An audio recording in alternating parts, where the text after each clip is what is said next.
Welcome, dear subscribers and curious listeners of my channel. As so often happens, when a story moves from the pages of books to the big screen, countless details get lost. The Dursleys were no exception. Many important moments from the books never made it into the films. Let's recall the most interesting ones. Enjoy the video. Number 1. Petunia and Lily were once very close.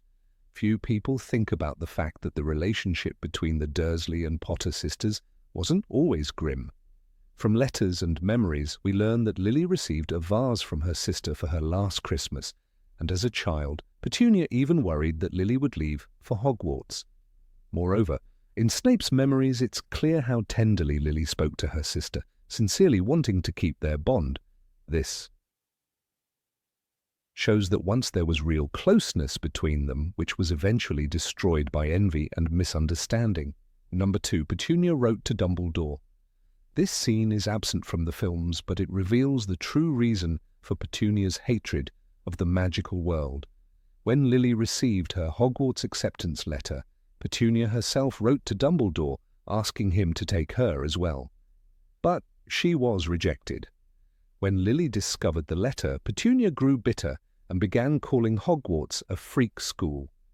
In truth, she hated the magical world not because it was strange, but because it had once rejected her. Number 3. They cared for Harry only for their own protection. When Dumbledore left Harry on the Dursleys' doorstep, he also left a letter. Lily's sacrifice would protect the boy and those with whom he lived, as long as he shared a home with his mother's blood relative. Petunia understood perfectly well that this was about the safety of her own family. She agreed to take Harry in, not out of love or compassion, but only to protect her husband and son.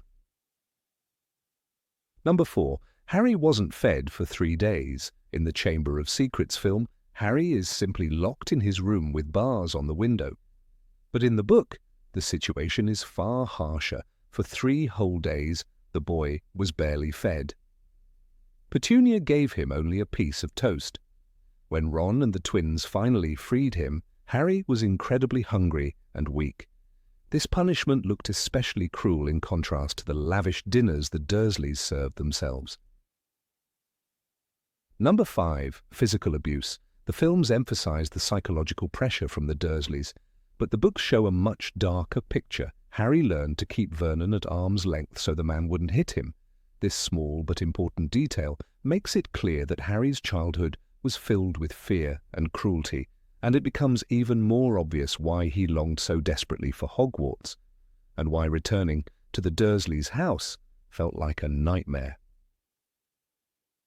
Number 6. Giving Harry trash as gifts. Harry's first Christmas at Hogwarts was a happy moment. He received gifts from friends and from the Weasley family, but the Dursleys also congratulated him with a 50-pence coin. Later, their gifts were even more humiliating, a tissue or a toothpick. The real insult wasn't the cheapness of the presents, but the fact that they bothered to send them at all. It was a deliberate gesture, a reminder to Harry that he meant nothing to them.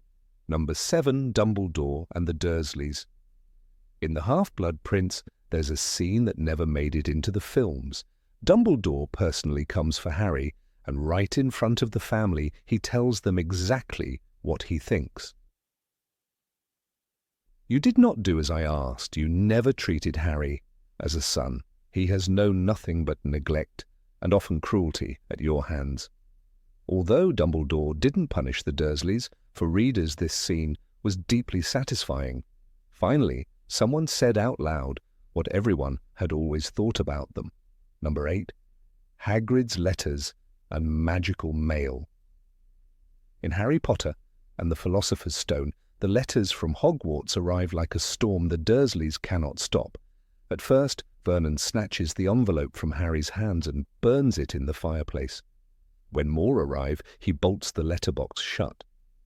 Rowling describes him hammering nails into the door, muttering, "No blasted letters in this house." But the owls only grow bolder. Letters slip under doors, fall down the chimney. Even appear inside eggs Petunia cracks for breakfast. What begins as an annoyance turns into farce, with Vernon racing through the house, red-faced, trying to destroy every scrap of parchment. The madness reaches its peak when Vernon drives the family away, determined to hide Harry from his destiny. "We're going away, far away, where they can't find us," he declares, dragging them to a shack on a rock in the sea. Yet even there, as the storm rages outside, the letters cannot be stopped. This absurd battle against the inevitable shows just how far the Dursleys will go to deny Harry's world. For readers, it is both comic and tragic, a family so desperate to appear normal that they would rather flee into isolation than admit the truth. Number 9. Dudley's phobias. Dudley Dursley was never the same after the Dementor attack in Harry Potter and the Order of the Phoenix. Until that night, he had lived in complete safety, spoiled by his parents, and shielded from anything that might shake his confidence. But the Dementors stripped that away. Rowling writes that Dudley staggered, trembling, and could not even explain what he felt. For the first time, the boy who had bullied others now knew helpless terror. The experience left scars. From that moment, Dudley avoided the dark and refused to discuss what had happened. Petunia whispered about his sudden quietness, and Vernon grew angrier whenever the word Dementor was mentioned. Harry noticed the change too. His cousin no longer looked at him only with contempt. There was also unease, as if the memory of that suffocating cold still clung to him. Dudley had learned that magic was not just tricks and jokes. It was something that could crush him without mercy. This fear added depth to Dudley's character. The films left him a flat bully, but the books gave him fragility. In the alley, he had glimpsed his worst self through the Dementor's power, and he carried that knowledge afterward. Dudley's phobia showed that even someone raised to believe he was untouchable could be humbled. Magic, which his parents mocked and denied, became a shadow he could never quite escape. Number 10. Their fear of Harry. The Dursleys spent years shouting that there would be no funny business in their house, but beneath the bluster was fear. They knew Harry was different, and as he grew older, that difference became harder to control. In Chamber of Secrets, after Dobby's disastrous pudding incident, Vernon's rage hides his terror. He yells at Harry as though shouting will erase the magic, yet his frantic efforts to silence him reveal the truth. He is afraid of what Harry might do if pushed too far. Petunia's fear was quieter but sharper. In Philosopher's Stone, when Harry is left outside after accidentally ending up on the school roof, she drags him inside, white-faced. She doesn't ask how he got there. She doesn't want to know. For her, every accident is a reminder that magic runs in his blood. When Harry receives his Hogwarts letter, she hisses, "You knew all along what he was," showing not only contempt, but also the unease of someone who has seen what magic can do and cannot control it. Even Dudley, who spent his childhood bullying Harry, sensed the threat. In Goblet of Fire, when Harry's temper flares, he instinctively shields himself, as though he expects his cousin to strike with something invisible. The family's hatred was fueled by this hidden fear. They mocked him, punished him, and tried to starve the magic out of him, but at their core they trembled at the thought that the boy in the cupboard could one day wield real power. This tension is barely visible in the films, but in the books it defines every word they speak to him. Number 11. Dudley's unexpected gratitude. In Harry Potter and the Order of the Phoenix, a turning point arrives for Dudley Dursley. After years of mocking Harry, bullying smaller children, and living in the comfort of his parents' indulgence, he comes face to face with something he cannot fight: Dementors. In the dark alley, when the icy presence closes in, Dudley is reduced to shivering silence, unable to comprehend the terror. Harry drives the creatures away with a Patronus, saving his cousin's life. For the first time, Dudley sees Harry not as a nuisance, but as a protector. The aftermath is awkward. Dudley, usually loud and arrogant, is pale and shaken. Petunia fusses over him, Vernon fumes at Harry, but Dudley knows the truth of what happened. As the family prepares to leave Privet Drive later in the book, he does something unthinkable. He mutters, almost under his breath, "Thanks." Rowling notes Harry's shock. Dudley, who had once chased him around the playground with a gang of bullies, was now showing gratitude. Harry's reaction is just as important as Dudley's words. He stares at his cousin, unable to respond, and for a moment all the years of cruelty seem suspended. This is not a reconciliation, not even a friendship, but it is a recognition. Dudley acknowledges that Harry's world, the one he and his parents despised, was also the world that saved him. It is a rare moment of connection in a house that had given Harry nothing but neglect. The films skip this entirely, leaving Dudley as nothing more than the spoiled bully. Without this scene, audiences never see his capacity for growth.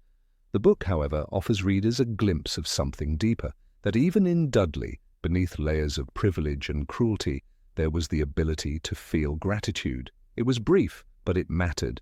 It showed that Harry's kindness, even when unreturned, could still change someone who had never given him a reason to hope. Number 12, The Final Farewell. In Harry Potter and the Deathly Hallows, the Dursleys are forced to leave Privet Drive under the protection of the Order of the Phoenix. For once, the moment is not filled with shouting or slammed doors. It is quiet, almost uncomfortable. Harry expects the usual sneers and cold glances, but something different happens.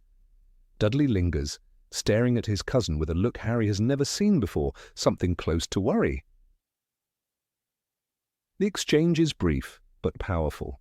Dudley turns to Harry and says, "I don't think you're a waste of space." For a boy who had spent his childhood mocking and tormenting him, those words land with the weight of an apology. Vernon tries to dismiss it, dragging his son away, but Dudley refuses to leave until he shakes Harry's hand. Rowling writes it with understated tenderness, making the scene resonate as one of the rare moments of humanity from the Dursley family. Harry himself is stunned. He struggles to answer, awkward in the face of this sudden shift. A lifetime of cruelty does not vanish in a sentence, but this gesture matters. It is Dudley's way of acknowledging everything Harry endured, and perhaps admitting that he finally sees him as more than the boy in the cupboard under the stairs. For readers, it is a turning point, a sign that Dudley is capable of growth, even if it comes late. The films cut this moment, leaving the Dursleys to disappear without resolution. By doing so, they stripped away a chance to show that even in a family built on neglect and resentment, change was possible. Dudley's outstretched hand was not redemption, but it was honesty. It showed that the bond of blood, no matter how twisted, could still carry a trace of compassion. It was the goodbye Harry deserved, and one the audience was denied on screen. Number 13, Cruel Punishments for Magic. Punishment was the Dursleys' favourite weapon whenever Harry's world of magic crept into their carefully controlled home. In Harry Potter and the Philosopher's Stone, after Aunt Petunia found him talking about his dream of attending Hogwarts, she snapped, "You will not mention that word in this house," and Vernon responded by locking him in the cupboard for hours. What for Harry was simply excitement became for them a crime. They treated every slip of the tongue, every accidental burst of magic, as if it were a rebellion that had to be crushed. One of the clearest examples comes in Chamber of Secrets. After Dobby performed a hover charm in their living room, Vernon didn't believe Harry's protests of innocence. Instead, he exploded with rage and thundered, "You will not get any more funny ideas in your head." Then came the cruel punishment. Bars on the window, a cat flap in the door, and Harry reduced to eating cold soup and scraps. This wasn't just discipline, it was imprisonment, meant to remind Harry that magic brought only misery in their house. For the Dursleys, every reminder of Hogwarts was personal. Vernon saw it as an insult to his authority, and Petunia as a reminder of the sister she could never forgive. Their punishments were designed to erase magic from Harry's life, locking away his schoolbooks, hiding his wand, and controlling his letters. The message was clear. If Harry wanted to survive under their roof, he had to bury the very part of himself that defined him. Rowling's words make it plain that this cruelty went beyond anger. In Order of the Phoenix, Harry recalls years of being shouted at, starved, and shut away whenever his magic showed itself. The films soften these edges, showing irritation instead of abuse. But the books leave no doubt. Life with the Dursleys was a battle of survival. Every punishment was a declaration of war against who Harry truly was, and every time he was locked away, the reader understood why Hogwarts wasn't just a school for him, but a salvation. Number 14. Obsession with normality. The Dursleys built their entire identity on being perfectly normal. Vernon Dursley hated anything out of the ordinary, and J.K. Rowling describes him as a man who prided himself on his normal, perfectly normal life. Petunia Dursley clung to her spotless house and her obsession with appearances. Even their son Dudley was raised in an atmosphere where ordinary comforts were exaggerated into something sacred. Against this carefully built illusion stood Harry Potter, the boy who represented everything strange, dangerous, and uncontrollable. The books make clear how deeply this obsession with normality shaped their cruelty. In Harry Potter and the Philosopher's Stone, when letters from Hogwarts began arriving, Vernon panicked. "No post on Sundays," he shouted, as if the very act of receiving a letter was a threat to his life. His desperate attempt to stop Harry from reading the invitation was not just about avoiding the school, but about crushing the idea that his family was anything but ordinary. Boarding up the house, fleeing to a hut on a rock, these are the acts of people terrified that the mask of normality will shatter. Petunia's role in this fear was even more personal. She had grown up watching her sister Lily shine in a world of magic, while she remained behind. That envy transformed into denial. Petunia dismissed magic as freakishness, insisting instead that her own life was neat, safe, and proper. Yet when she recognized terms like dementors later in the series, the reader understands she knew far more than she admitted. She wasn't simply afraid of magic, she was afraid of being reminded of her own rejection by it. For Dudley, normality came wrapped in indulgence. He was spoiled with gifts, food, and affection, not because his parents truly believed he deserved them, but because he was their symbol of success. In contrast, Harry was starved of care, both literally and emotionally, because his existence exposed the Dursleys' deepest insecurity. To love normal so fiercely meant they had to hate Harry with equal intensity. Their obsession explains why they locked him in the cupboard, why they lied to neighbors, and why the arrival of every owl felt like an invasion. Harry was the reminder that their normal life was nothing but a fragile facade. Number 15. The Dursleys' Neighbors.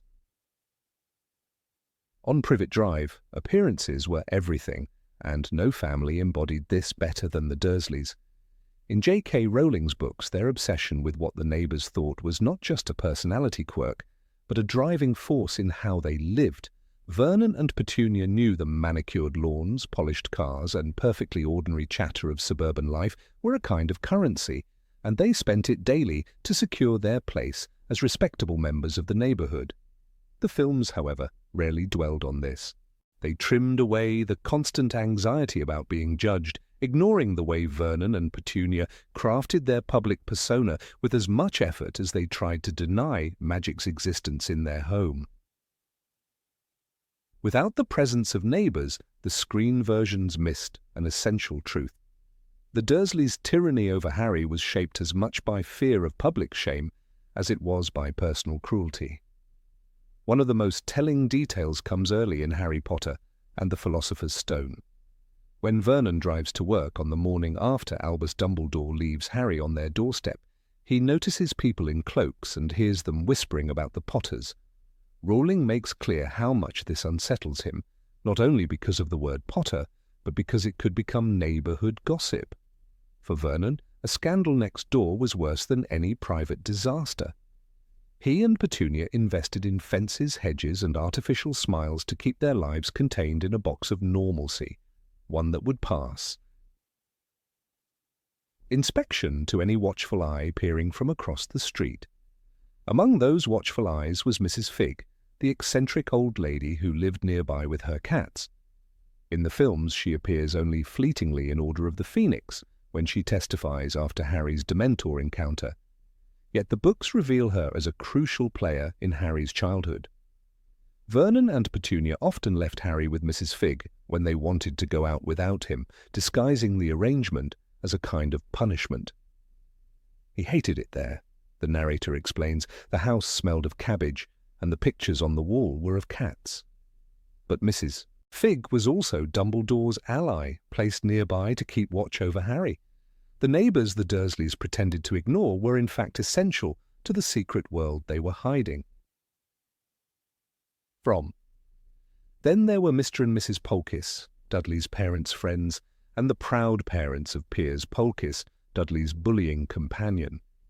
Their presence in the story is slight, yet significant.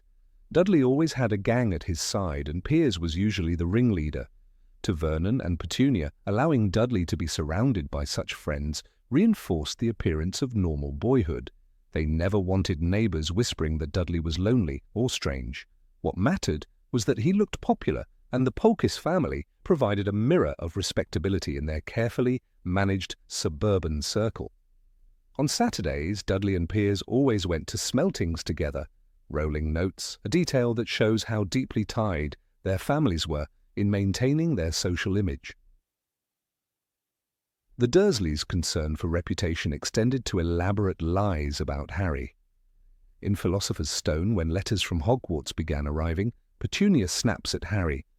"We swore when we took him in we'd put a stop to that rubbish." But what they truly feared was someone discovering it. To the neighbours, Harry was either an orphan foisted on them by tragic circumstances, or a boy sent away to a school for the hopelessly delinquent. Vernon in particular delighted in describing this imaginary institution.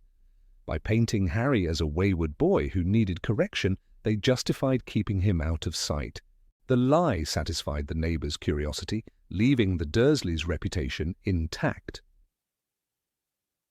In contrast, the films show little of this elaborate social theatre. They reduce the Dursleys to private tormentors, locked in battles with Harry inside their home.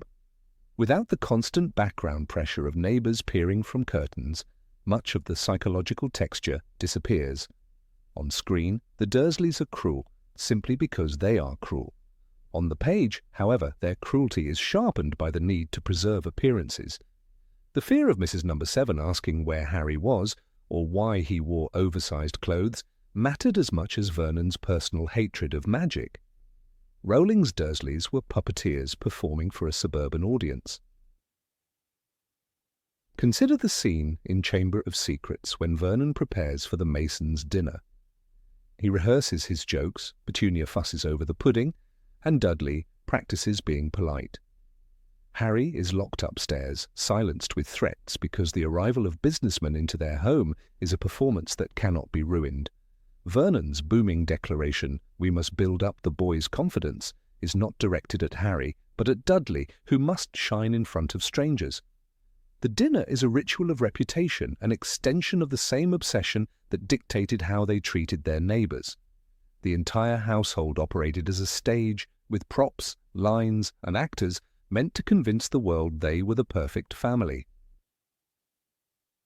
In Goblet of Fire, when the Weasleys come to collect Harry, the neighbour dynamic once again emerges. The Dursleys are horrified not only because Fred and George explode a bit of the living room, but because neighbours could notice. Petunia's face turns pale at the thought of robed wizards standing in her pristine sitting room, and Vernon bellows about unnaturalness. While the films show the fireplace mishap in comedic terms, the books emphasize the social fallout the Dursleys fear. For Petunia, having neighbours wonder why red-haired boys in tattered robes were stepping through her walls would be catastrophic, more humiliating than any private embarrassment. Number 16. Refusal to help even in small things.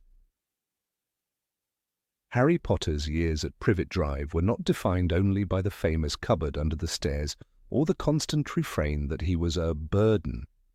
The books linger on the daily humiliations that the Dursleys imposed upon him, small gestures that created an atmosphere of disdain. In the films, these details appear only briefly, but in J.K. Rowling's writing, they accumulate into a suffocating portrait of neglect. The unwillingness of Petunia, Vernon, and Dudley to help Harry even in the most ordinary tasks becomes a symbol of their broader rejection of him as a member of the household. It is not about one great act of cruelty, but about the thousand small refusals that shaped the boy's sense of self before Hogwarts ever gave him another identity. One of the clearest examples comes in Harry Potter and the Philosopher's Stone, when Petunia uses Harry as an unpaid servant. She calls on him to cook breakfast for the entire family, a task unthinkable for a 10-year-old who has never been treated as a child in need of care.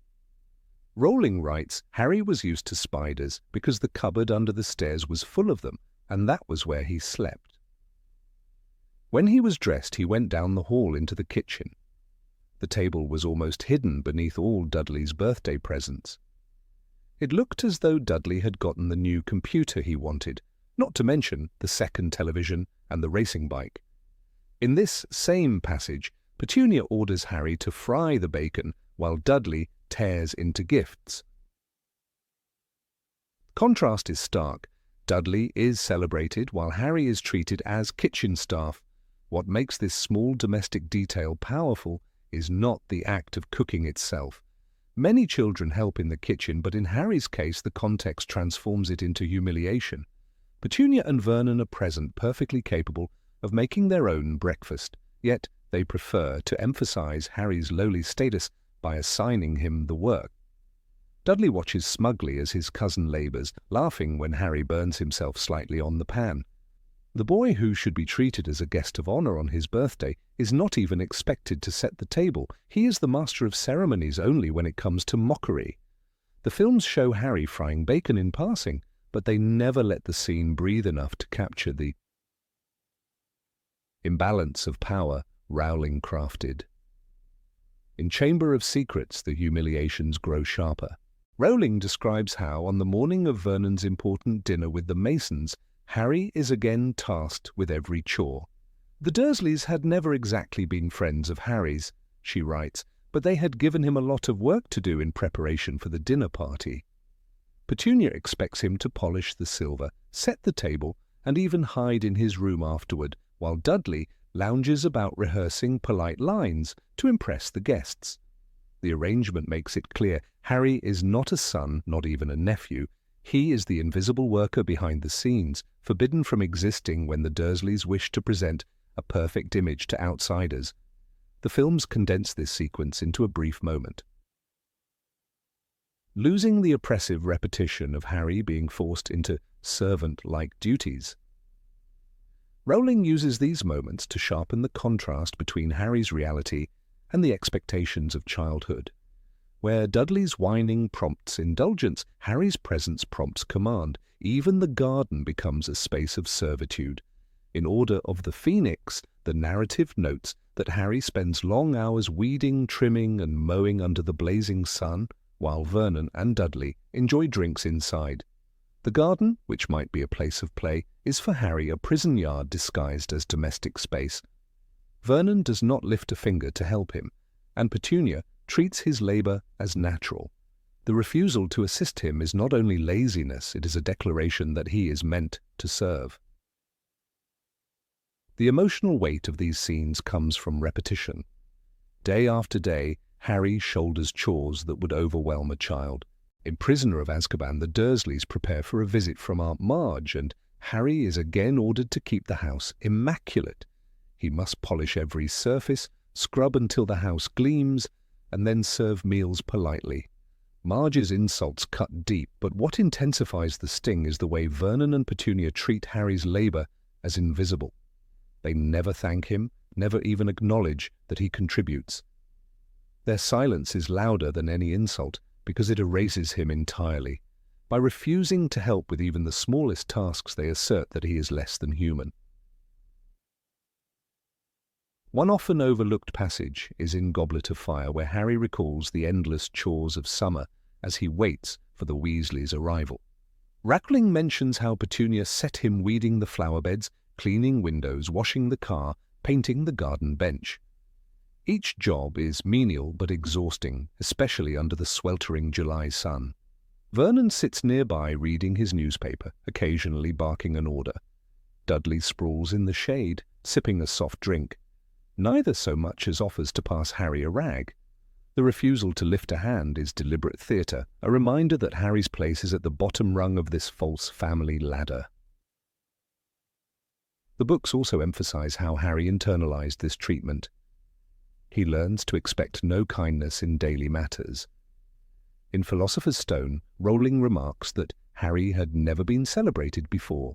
Every birthday had been the same. His aunt and uncle would give him a coat hanger and a pair of Uncle Vernon's old socks, and Dudley would laugh as though it were the funniest thing in the world.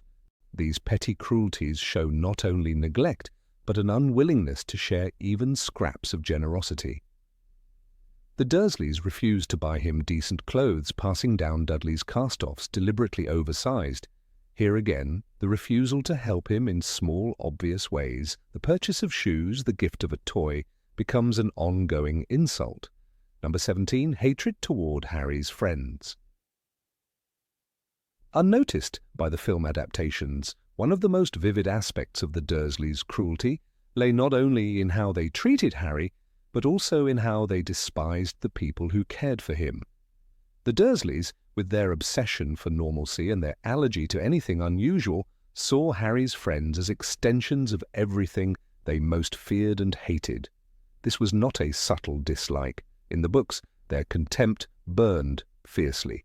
When Harry's friends were mentioned, or worse, when they dared to appear at number 4, Privet Drive, the atmosphere of the Dursley household curdled into pure hostility. It was as if the very idea that Harry could belong to a world of companionship and loyalty insulted the careful, buttoned-up lives that Vernon, Petunia, and Dudley had tried so desperately to maintain. The disdain began with words. Vernon Dursley, whose thunderous voice could make walls shake, did not bother to hide his disgust when Ron Weasley's name arose. To Vernon, Ron was not a schoolboy from a proud wizarding family, but a savage from a clan of red-haired oddities. The prejudice ran deep. It was not only Ron's poverty that offended Vernon, though the patched robes and hand-me-downs certainly did not help, but the sheer existence of a family that lived outside the rigid codes of material respectability.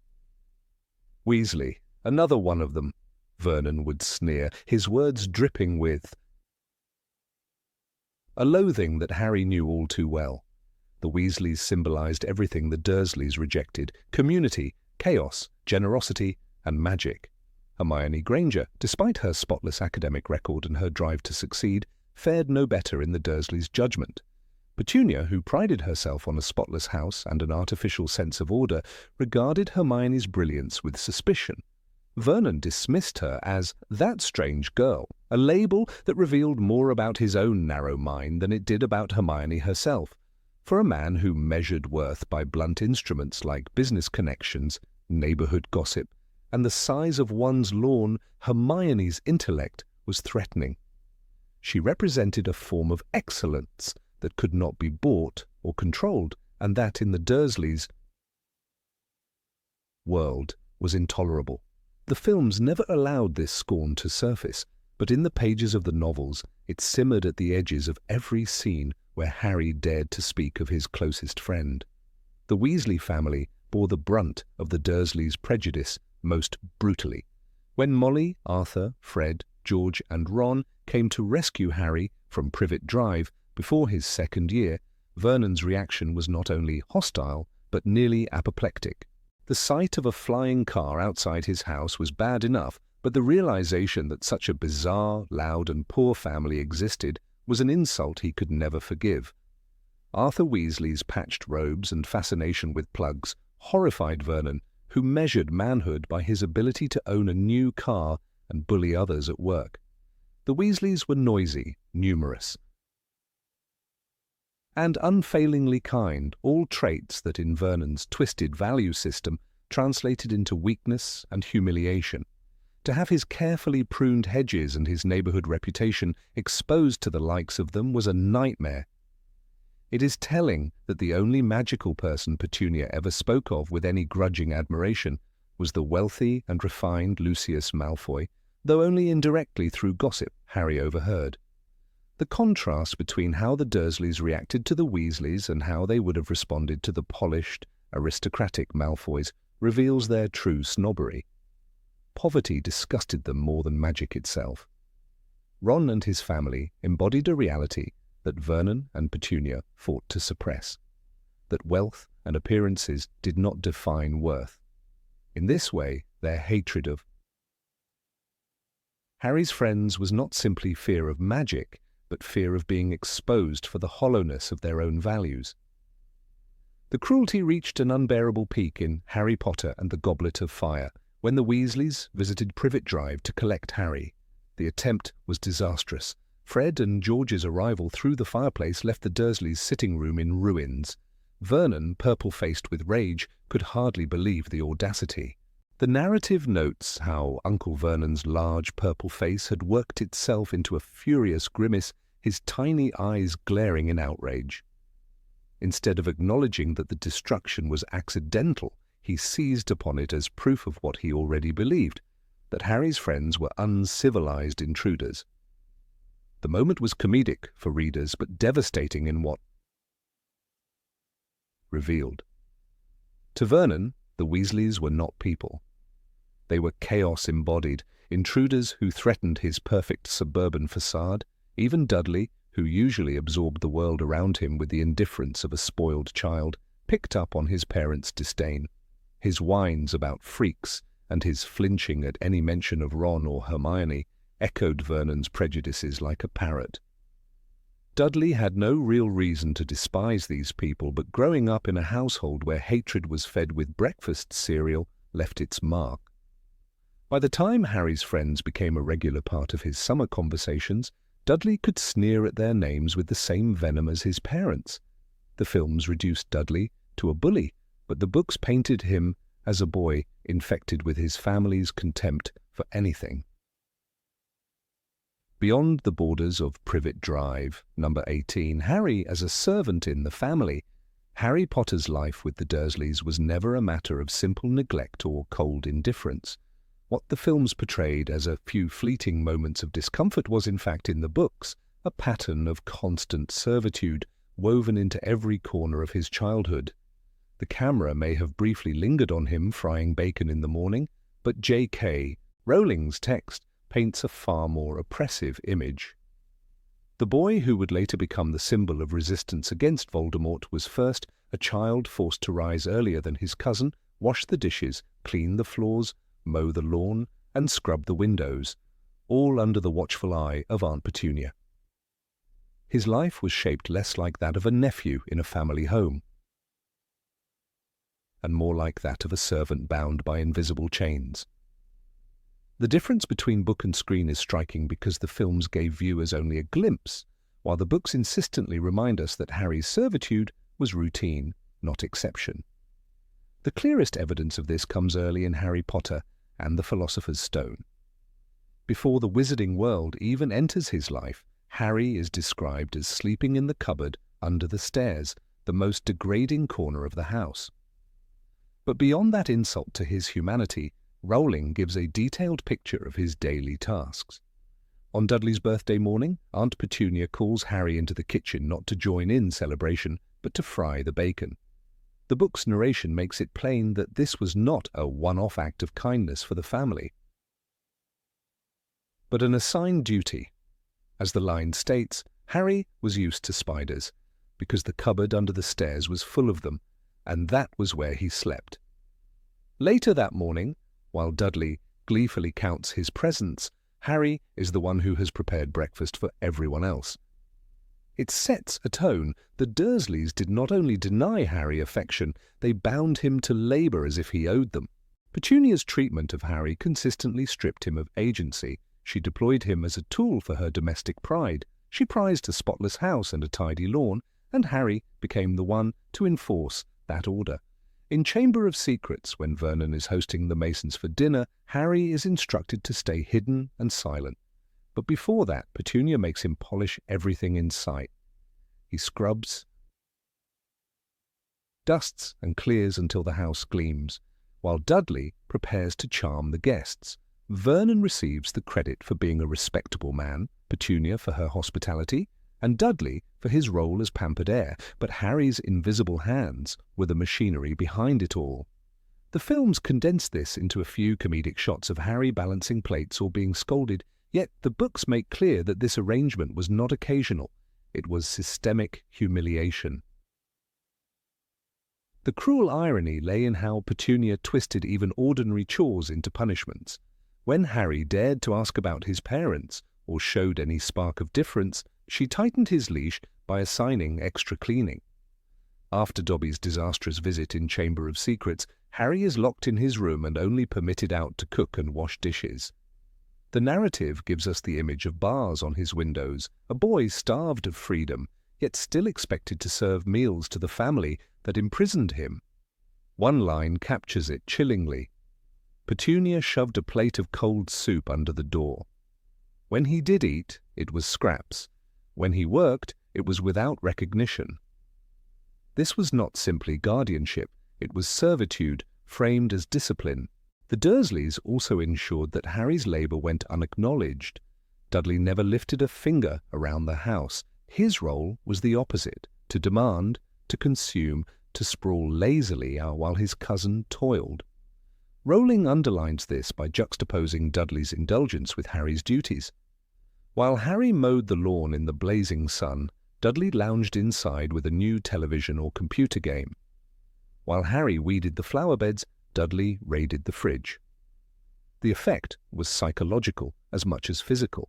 Harry was made to feel lesser, to internalize the notion that his worth lay in what he provided, never in who he was.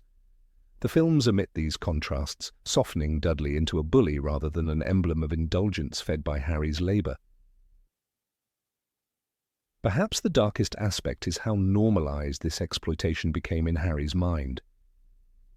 In Prisoner of Azkaban, when he returns to Privet Drive, his first instinct is not rebellion, but quiet endurance. He clears up after meals, tends to the garden, and avoids attracting Vernon's ire. The text notes how Harry spent most of the summer in the garden, cutting the grass, trimming the flower beds, and pruning the roses, not because he wanted to, but because refusal was not an option. These lines reveal a boy conditioned to serve as a default state, his sense of childhood sacrificed to Aunt Petunia's obsession with appearances and Vernon's lust for control. The cinematic adaptation, in its brevity, erases this atmosphere of continual degradation.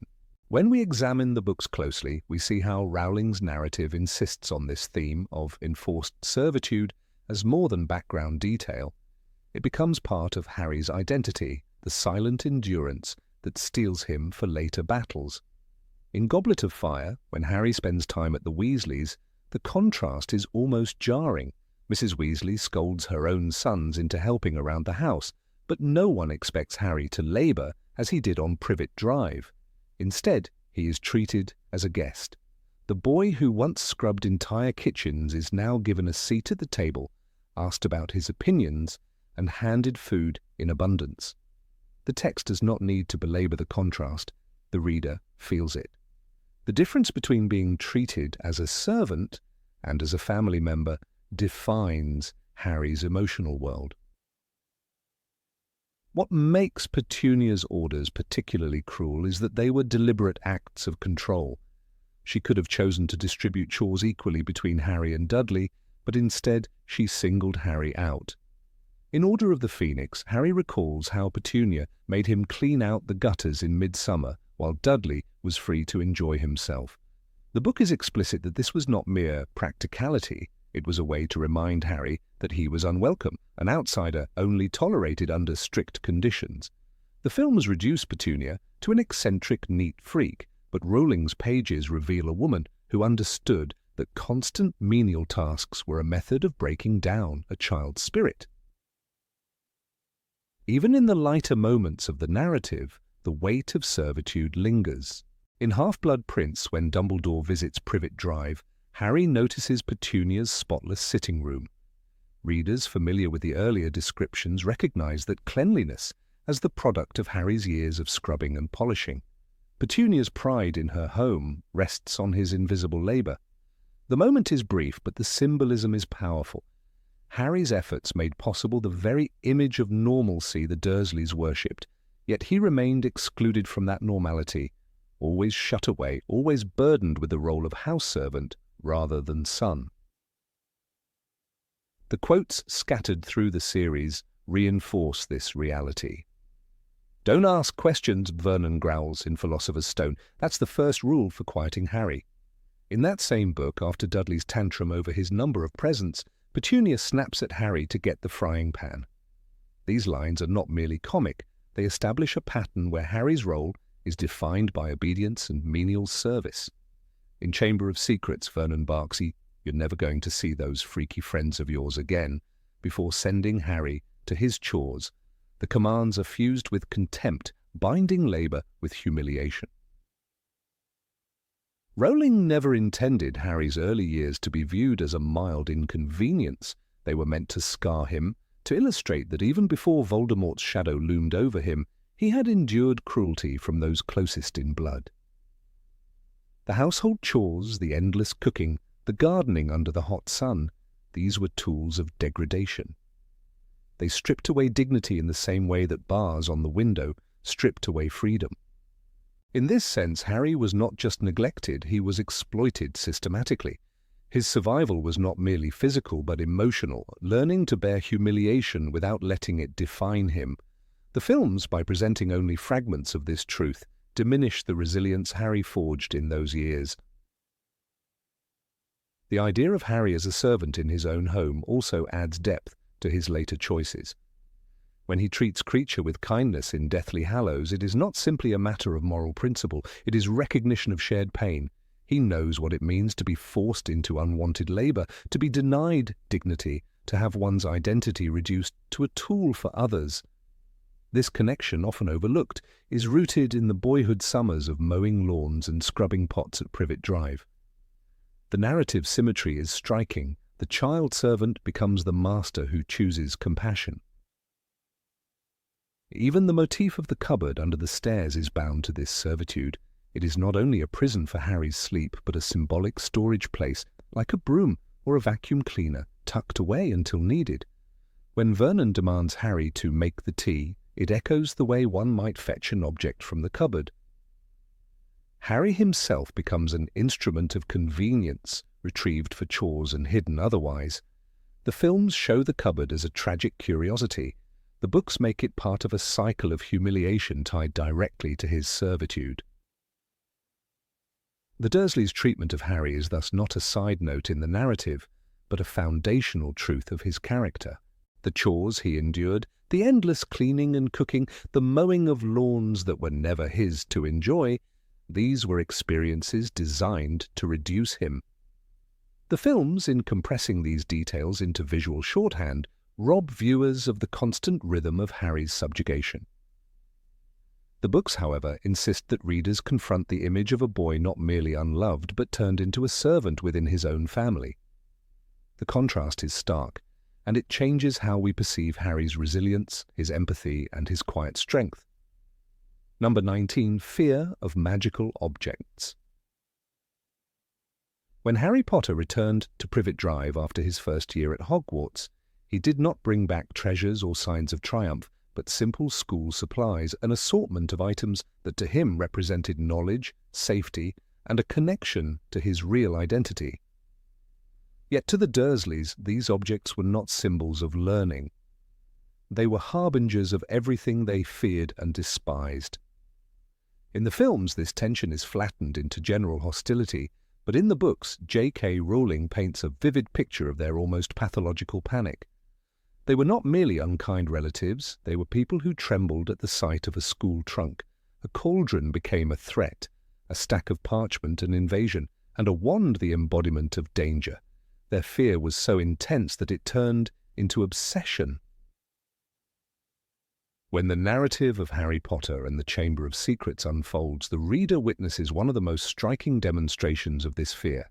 After returning home for the summer, Harry tries to keep his school things in his room, the only corner where he feels any sense of control. Yet Uncle Vernon insists that every magical object must be hidden away. Rowling describes this vividly. "Lock your school trunk in the cupboard under the stairs, boy. We don't want any funny business." The cupboard, once Harry's prison, becomes the Dursleys' chosen vault to bury magic itself. The irony is sharp. The very space that symbolized their cruelty now becomes their barrier against the world Harry belongs to. This act shows their fear of contamination, as if magic could seep through the walls and infect them if the books and cauldron were left in sight. The hostility did not stop at trunks and books. Hedwig, Harry's faithful snowy owl, suffered perhaps the most cruel treatment as a result of their paranoia. Locked in her cage, she was often forbidden to fly, her freedom clipped by iron bars and Uncle Vernon's heavy padlocks. In the Chamber of Secrets, Rowling notes, Harry's owl Hedwig was locked in her cage night and day. To Harry, this was more than punishment for himself. It was the denial of a companion who connected him to the magical world. For the Dursleys, however, the owl's mere presence was unbearable. An owl was not simply a pet. It was a winged messenger of everything they wanted to erase. By caging Hedwig, they thought they could control the flow of magic into their house.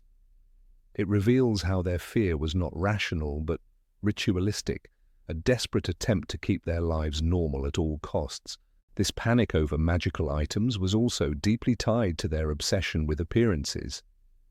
The Dursleys were consumed with what the neighbours thought, a fact highlighted in countless book passages. Imagine Vernon Dursley's horror if a cauldron had been spotted in the kitchen by Mrs. Number 7, or if Dudley's friends had glimpsed a copy of 1,000 magical herbs and fungi lying on the sofa. In their world, shame and exposure were worse than anything else. Rowling writes in The Philosopher's Stone that the Dursleys had everything they wanted, but they also had a secret, and their greatest fear was that somebody would discover it. That secret was magic.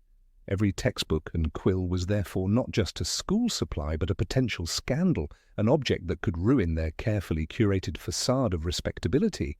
The films, though spectacular in many ways, dilute this anxiety. We see Vernon bark at Harry and Petunia glare with disdain, but the everyday battles over trunks, textbooks, and Hedwig are largely erased. Without these details, the audience loses sight of how suffocating Harry's summers truly were. In the books, the air of Privet Drive feels heavy with tension, every cupboard locked, every door bolted. The Dursleys' living room is not merely hostile, it becomes a stage where Vernon polices every corner for magical contamination. The cinematic adaptation misses this domestic claustrophobia, portraying the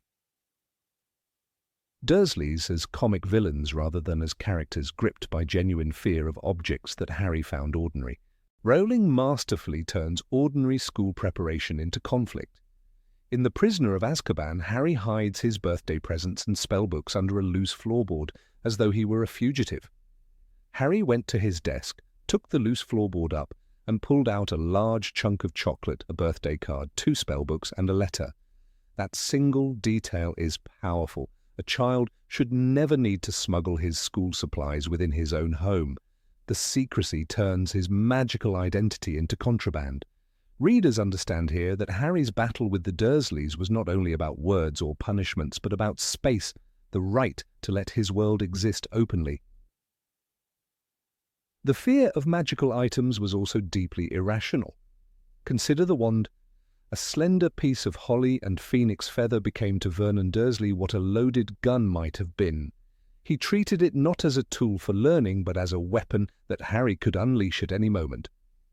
In the Chamber of Secrets, Vernon snarls, "I will not tolerate mention of your abnormality under this roof."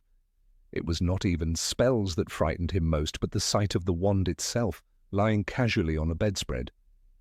The Dursleys never cared to understand what the wand truly meant. Their terror was symbolic. They saw the wand as a visible reminder of everything they could not control, and control was the foundation of their entire existence. Even Dudley, whose bullying usually took the form of punches and taunts, seemed to inherit this irrational dread. He would mock Harry, yet when Harry threatened him with words like, "I'm practicing magic," Dudley recoiled. The boy who could beat Harry to the ground in a schoolyard fight grew pale at the thought of a trick wand. Dudley's reaction underscores how the Dursleys transmitted their fear, like an inherited disease. The boy who was spoiled with every toy grew up learning that one simple stick of wood was more dangerous than all his PlayStations combined. This intense focus on objects reveals how the Dursleys' relationship with Harry was never just personal. They were not merely rejecting a boy, they were rejecting a culture. Books like the Standard Book of Spells became, in their eyes, not educational tools, but threats to their values. Every cauldron suggested an alternative way of life, one where dinner was not cooked on a stove, but brewed in a pot. Every feathered quill implied a different kind of literacy, one that mocked the ballpoint pens Vernon used in his office. To them, these objects were not neutral, they were foreign invaders. The Dursleys were not simply unkind guardians, they were defenders of a world they feared was slipping away. Rowling even uses comedy to underscore the seriousness of their panic. In The Philosopher's Stone, when letters from Hogwarts rain through the fireplace, Vernon boards up the mail slot, nails planks across windows, and even flees with his family to a remote hut on a rock. This absurdity illustrates the depth of their fear. What sane man would abandon his home to escape paper letters? Yet the symbolism is clear. Even parchment and ink were enough to drive Vernon to madness. To the reader, this may seem comical, but underneath lies tragedy. Harry was raised in a household where even his textbooks were treated like poison. It is precisely this background that explains Harry's fierce attachment to Hogwarts. When every book he owned had to be hidden under floorboards, when his owl was silenced, when his wand was confiscated, the return to school was liberation. Hogwarts was not just a castle, it was the place where his belongings could exist without shame. The Dursleys' fear of magical objects intensified Harry's love for them. Each quill and spellbook became a treasure, each owl delivery a reminder that he was not truly alone. The books emphasize this cycle of repression and relief, while the films, by neglecting it, lose much of the emotional weight of Harry's escape. The Dursleys' obsession also exposes a broader theme in the series, the fear of the unknown. Petunia, who once envied her sister Lily's magic, grew into a woman who could not even glance at a potion bottle without bitterness. Her fear was tinged with jealousy, the ache of being left out. Vernon's fear was born of arrogance, the desire to remain in control. Together they turned their home into a fortress against what they could not understand. Their fear of objects mirrors society's fear of difference. A wand is no more dangerous than a hammer until placed in fearful hands. Rowling captures this truth through the Dursleys' irrational terror. In many ways, the Dursleys' fear of magical items was their ultimate act of denial. They could not erase Harry's heritage, so they tried to bury the evidence. Yet every locked cupboard, every hidden book, only deepened the contrast between the world of Privet Drive and the world of Hogwarts. Their panic was a failed attempt to write magic out of their reality, but objects cannot be denied forever. The books remind us that repression never works. Sooner or later, letters break through fireplaces, owls claw at barred windows, and wands find their way back into their owner's hands. The Dursleys' fear only delayed the inevitable, the rise of Harry's true self. Number 20. Petunia knew more than she pretended. Petunia Dursley is often remembered in the Harry Potter films as the embodiment of the mundane, narrow-minded world that rejected magic entirely. She is presented as a bitter suburban woman who despises everything connected to wizards, whose life is consumed by keeping up appearances and ensuring that nothing abnormal taints her pristine neighborhood. Yet the books give us a more layered picture. J.K. Rowling plants subtle but unmistakable clues that Petunia Evans Dursley knew far more about magic than the movies allow us to believe. She was not simply a muggle who feared the unknown. She was a woman who had grown up in the shadow of her sister's extraordinary gifts, who had seen the divide between their worlds deepen, and who carried the burden of knowledge that she worked tirelessly to suppress. The clearest moment comes in Harry Potter and the Order of the Phoenix. When a ministry letter arrives describing the Dementor attack on Harry and Dudley, Vernon Dursley explodes in confusion, demanding to know what on earth a Dementor is. Petunia, to Harry's astonishment, reveals in a quiet but unmistakable tone, "I heard that awful boy telling her about them years ago." The awful boy is Severus Snape, who in childhood had explained aspects of the magical world to Lily Evans, Petunia's younger sister. This line, brief but powerful, exposes that Petunia's connection to the magical world is not theoretical. She once stood close enough to it that she remembers details no ordinary muggle would ever hear. This admission matters because it shatters the image Petunia herself works so hard to project. She has spent years acting as if she knows nothing about wizards, portraying Harry's existence in her house as an unbearable burden. But when she casually demonstrates knowledge of the most feared magical creatures in the wizarding world, it becomes impossible to see her as ignorant. The films erase this scene, removing the layered complexity of a woman who despises magic yet cannot escape it. By ignoring this crucial detail, the cinematic Petunia becomes little more than a comic villain, while the literary Petunia emerges as someone who has always been half aware, half afraid, and wholly resentful of the world that excluded her. The books also show Petunia understanding magical protections better than anyone could expect. When Dumbledore sends the famous Howler letter in Order of the Phoenix, it reminds her of the blood wards that protect Harry. The howler booms through the Dursleys' kitchen, "Remember my last, Petunia." At this, she pales and complies instantly, insisting that Harry stay. This moment is extraordinary because it proves Petunia was directly involved in the arrangement that kept Harry safe. She knew that allowing Harry to live under her roof was not only a moral obligation to her late sister, but a magical contract that carried real consequences. Her reaction is not the confusion of a woman ignorant of magic. It is the fearful submission of someone who knows exactly what is at stake if she defies the arrangement. This, again, is something the films neglect. On screen, Petunia is simply portrayed as a bitter aunt who tolerates Harry's presence until the plot requires otherwise. But in the text, her awareness gives her decisions weight. She is not merely coerced by Dumbledore, she understands the laws of magical protection and realizes that by rejecting Harry, she would put her own family in danger. In many ways, this makes her bitterness even sharper. She is forced to coexist with the very boy who embodies the world that once rejected her, and she must uphold the magical arrangement she secretly despises. To understand Petunia's knowledge, we must return to her childhood.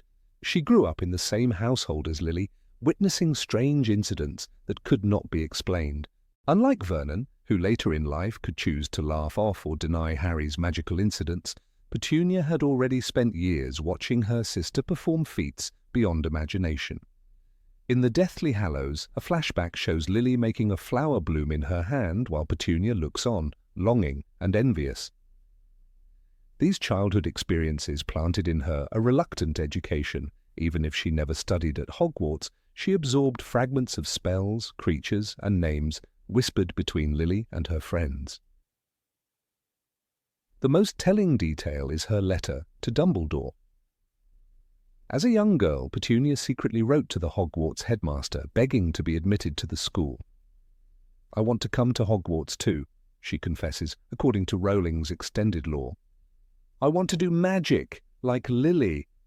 Dumbledore replied with kindness, but ultimately denied her request. This rejection crystallized her resentment, but it also means she had direct contact with the magical world long before Harry appeared on her doorstep. She knew the names of its leaders, the gates she could never cross, and the wonders she would never taste. The films never touch this poignant memory, robbing Petunia of the depth of her character. One of the unspoken tragedies of Petunia's life is that her knowledge of magic did not liberate her, but imprisoned her. Every reminder of Lily's world stabbed at her envy. When she married Vernon Dursley, she chose a man as far removed from magic as possible, someone who believed fiercely in order, normalcy and respectability. Yet, even in that carefully constructed fortress of suburban perfection, she could not escape the truth. She knew what Dementors were. She knew who Dumbledore was. She knew that her nephew carried within him forces that would always place her family on the edge of danger. And still, she pretended to know nothing. The moment with the Dementors proves she never truly succeeded in burying her past. Her words betray her, and Harry glimpses the truth. She had once listened closely to Lily and Snape's conversations, storing away details even as she resented them. Snape's descriptions of Azkaban's guards, designed to frighten and awe a young girl, lingered with Petunia long into adulthood. This memory, surfacing decades later, demonstrates that Petunia was not as blind to magic as she wished the world to believe. She carried within her a hidden map of magical references, enough to understand the stakes when danger arrived at Privet Drive. The significance of this fact is not only in what Petunia knew, but in what it tells us about her psychology. By pretending ignorance, she shielded herself from confronting her envy and grief. Every act of cruelty toward Harry, the cupboard under the stairs, the letters hidden, the coldness of her words, was a defense mechanism against acknowledging the world she could not join. If she admitted how much she truly understood, she would have to face the unbearable truth that she had been excluded not by choice, but by nature. The films reduce her to petty malice, but the books reveal that her spite is rooted in wounded longing. Petunia's knowledge also adds layers to her relationship with Dudley. For years she shielded him from any contamination of magic, yet she knew from experience that strange powers could manifest suddenly. She must have wondered, in her most private thoughts, whether Dudley might ever show signs of magic, just as her sister once had. Her vigilance over his life, the obsession with his health, weight, and accomplishments can be read as her attempt to control what she could not control in Lily. This underlying fear never surfaces in the films, but in the books, her nervous energy hints at it. Even the way Petunia reacts to Dumbledore's letters and reminders shows a woman who cannot fully suppress her awareness. When Harry receives his first Hogwarts letter, Petunia's fury is almost hysterical. She rips the envelope from Vernon's hand and hisses that she will not allow that nonsense in her home. But hysteria is often rooted in recognition. She knows exactly what the letter means, remembers her own sister's acceptance, and feels the past reopening. Her anger is not ignorance but recognition. The envelope is a mirror of what she once longed for, and the bitterness is almost unbearable. The tragedy is that Petunia never reconciles these truths. At the end of the saga, she leaves Harry with nothing more than an awkward silence. Rowling has said that Petunia wanted to wish Harry luck as she departed, but could not bring herself to break the armor she had built over decades. Her silence is telling. It is the silence of a woman who knows too much, who has lived too long pretending, and who cannot find the words to bridge the chasm between her life and the world she once glimpsed but was denied. In the end, Petunia Dursley's character in the books is more tragic than comic. She is not simply a woman who dislikes magic. She is a woman who once yearned for it, who learned enough to know its power, and who spent her life hiding from that knowledge. Her remarks about Dementors, her reaction to Dumbledore's howler, and her memories of Lily all point to a hidden depth that the films sadly leave untouched. By erasing these moments, the adaptations robbed audiences of the chance to see Petunia as a fully realized character, someone who knew, resented, and feared magic, but who also could never let it go. Number 21. The scene with Petunia's letter from Dumbledore. Of all the details that slipped through the cracks when the Harry Potter books were translated to the screen, one of the most quietly devastating omissions comes in Harry Potter and the Order of the Phoenix. In the novel, a small but powerful moment unfolds between Albus Dumbledore and Petunia Dursley. It is not a duel, not a grand revelation, but a reminder of a letter written long ago, a letter that binds Harry to the only family he has left. This moment reframes Petunia's coldness, her cruelty, and her bitterness not as random spite but as the mask of someone who has lived under a shadow she did not choose. In the films, however, this nuance disappears. Petunia is reduced to a caricature of a sour-faced neighbour, leaving audiences unaware of the depth that J.K. Rowling wove into her character. When Dumbledore explains to Harry why he must stay with the Dursleys each summer, the books reveal something extraordinary. Petunia once received a letter from Dumbledore on the night her sister Lily died. That letter explained the protection Harry would receive if he lived under her roof, tethered to her bloodline. The words did more than instruct her, they haunted her. Years later, in Order of the Phoenix, when Petunia intervenes to stop Vernon from throwing Harry out after the Dementor attack, she blurts out that she knows Harry must stay because of that awful boy's warning. When pressed, she admits that she remembers Dumbledore's letter. "Remember my last, Petunia," Dumbledore writes in the howler that follows, cementing that her compliance is not ignorance, but obligation. The films excised this history, robbing the character of the flicker of humanity that the book painstakingly preserves. In the cinematic version, Petunia Dursley is little more than a foil for Harry's suffering, a woman who scowls at his presence, bangs on his door, and demands silence. But in the books, the revelation of Dumbledore's letter introduces a dimension of fear. She knows more than she lets on, she knows the stakes. She remembers Lily's death, and she remembers the wizard who entrusted her with her nephew's life. This is not merely the portrait of a selfish woman, it is the portrait of someone trapped by both resentment and responsibility. The omission of this detail in the films deprives viewers of the uneasy sympathy Rowling creates for Petunia. We might still dislike her treatment of Harry, but we are invited to understand that her actions spring from more than meanness. Consider the chilling irony of the letter. Petunia spent her childhood despising the magical world, jealous of her sister's gift, and hungry for the normalcy she thought magic had stolen from her family. Yet magic returned to her doorstep in the most painful way imaginable. She was forced to take in the child of that world she despised. She was bound to the boy by blood and by Dumbledore's enchantment, whether she wanted it or not. When she looks at Harry, she does not simply see her nephew, she sees the embodiment of her envy, her grief, and her fear. The letter chained her to the very thing she had once rejected, and she could never truly escape it. This quiet tragedy is entirely missing from the films. The words Dumbledore sends in the howler of Order of the Phoenix are some of the sharpest reminders of Petunia's hidden role in Harry's protection. "Remember my last, Petunia."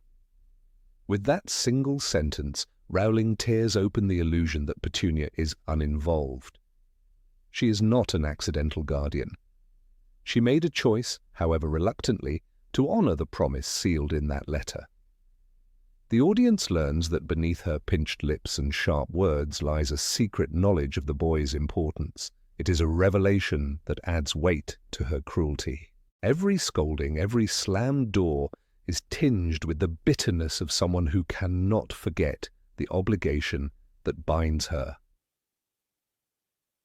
The films, in contrast, erase this haunting note.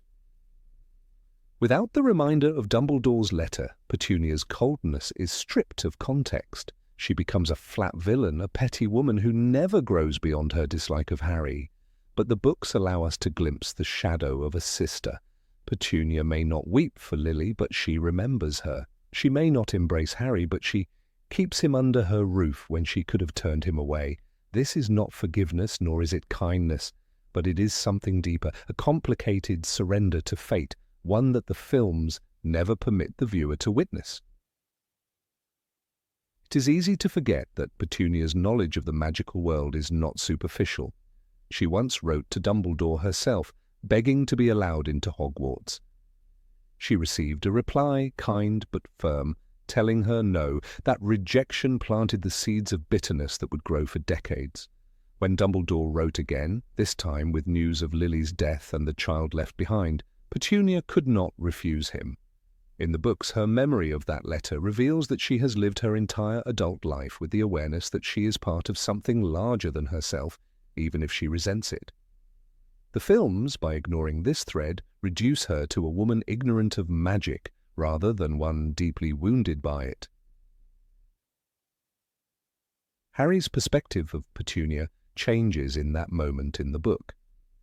For the first time, he realizes that she is not simply his tormentor. She knows things he does not. She has carried the weight of secrets that he had never imagined she possessed.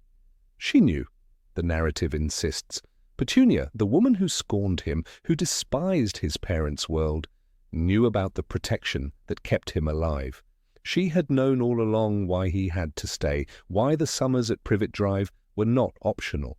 This knowledge deepens the tragedy of Harry's childhood. He was not just unloved, he was deliberately kept in the dark by someone who knew the truth. In the absence of this revelation, the films rob audiences of one of Rowling's quiet narrative victories, the ability to humanize even the most unsympathetic characters. Petunia will never be a hero, but in that fleeting recognition of Dumbledore's letter, she becomes more than a stereotype. She is a woman who lost her sister, who envied her, who was scarred by her, and who could not escape the shadow of her choices. She is bound by magic she hates and by blood she cannot deny. Without that context, film audiences see only a bitter woman. With it, readers are forced to reckon with a character who is both cruel and deeply human. This difference also alters the tone of Harry's relationship with the Dursleys. In the books, his survival at Privet Drive is not mere happenstance, it is an orchestrated necessity. Dumbledore trusted Petunia to uphold her end of the enchantment, and she did. By cutting this detail, the films reduce the Dursleys' role to comic antagonists, neglecting the fact that Petunia's compliance was one of the few things keeping Harry safe from Voldemort. Her roof was a sanctuary, no matter how unwelcoming. The omission leaves the cinematic version of the story less complex, less tied to the deep threads of sacrifice and memory that the novels explore.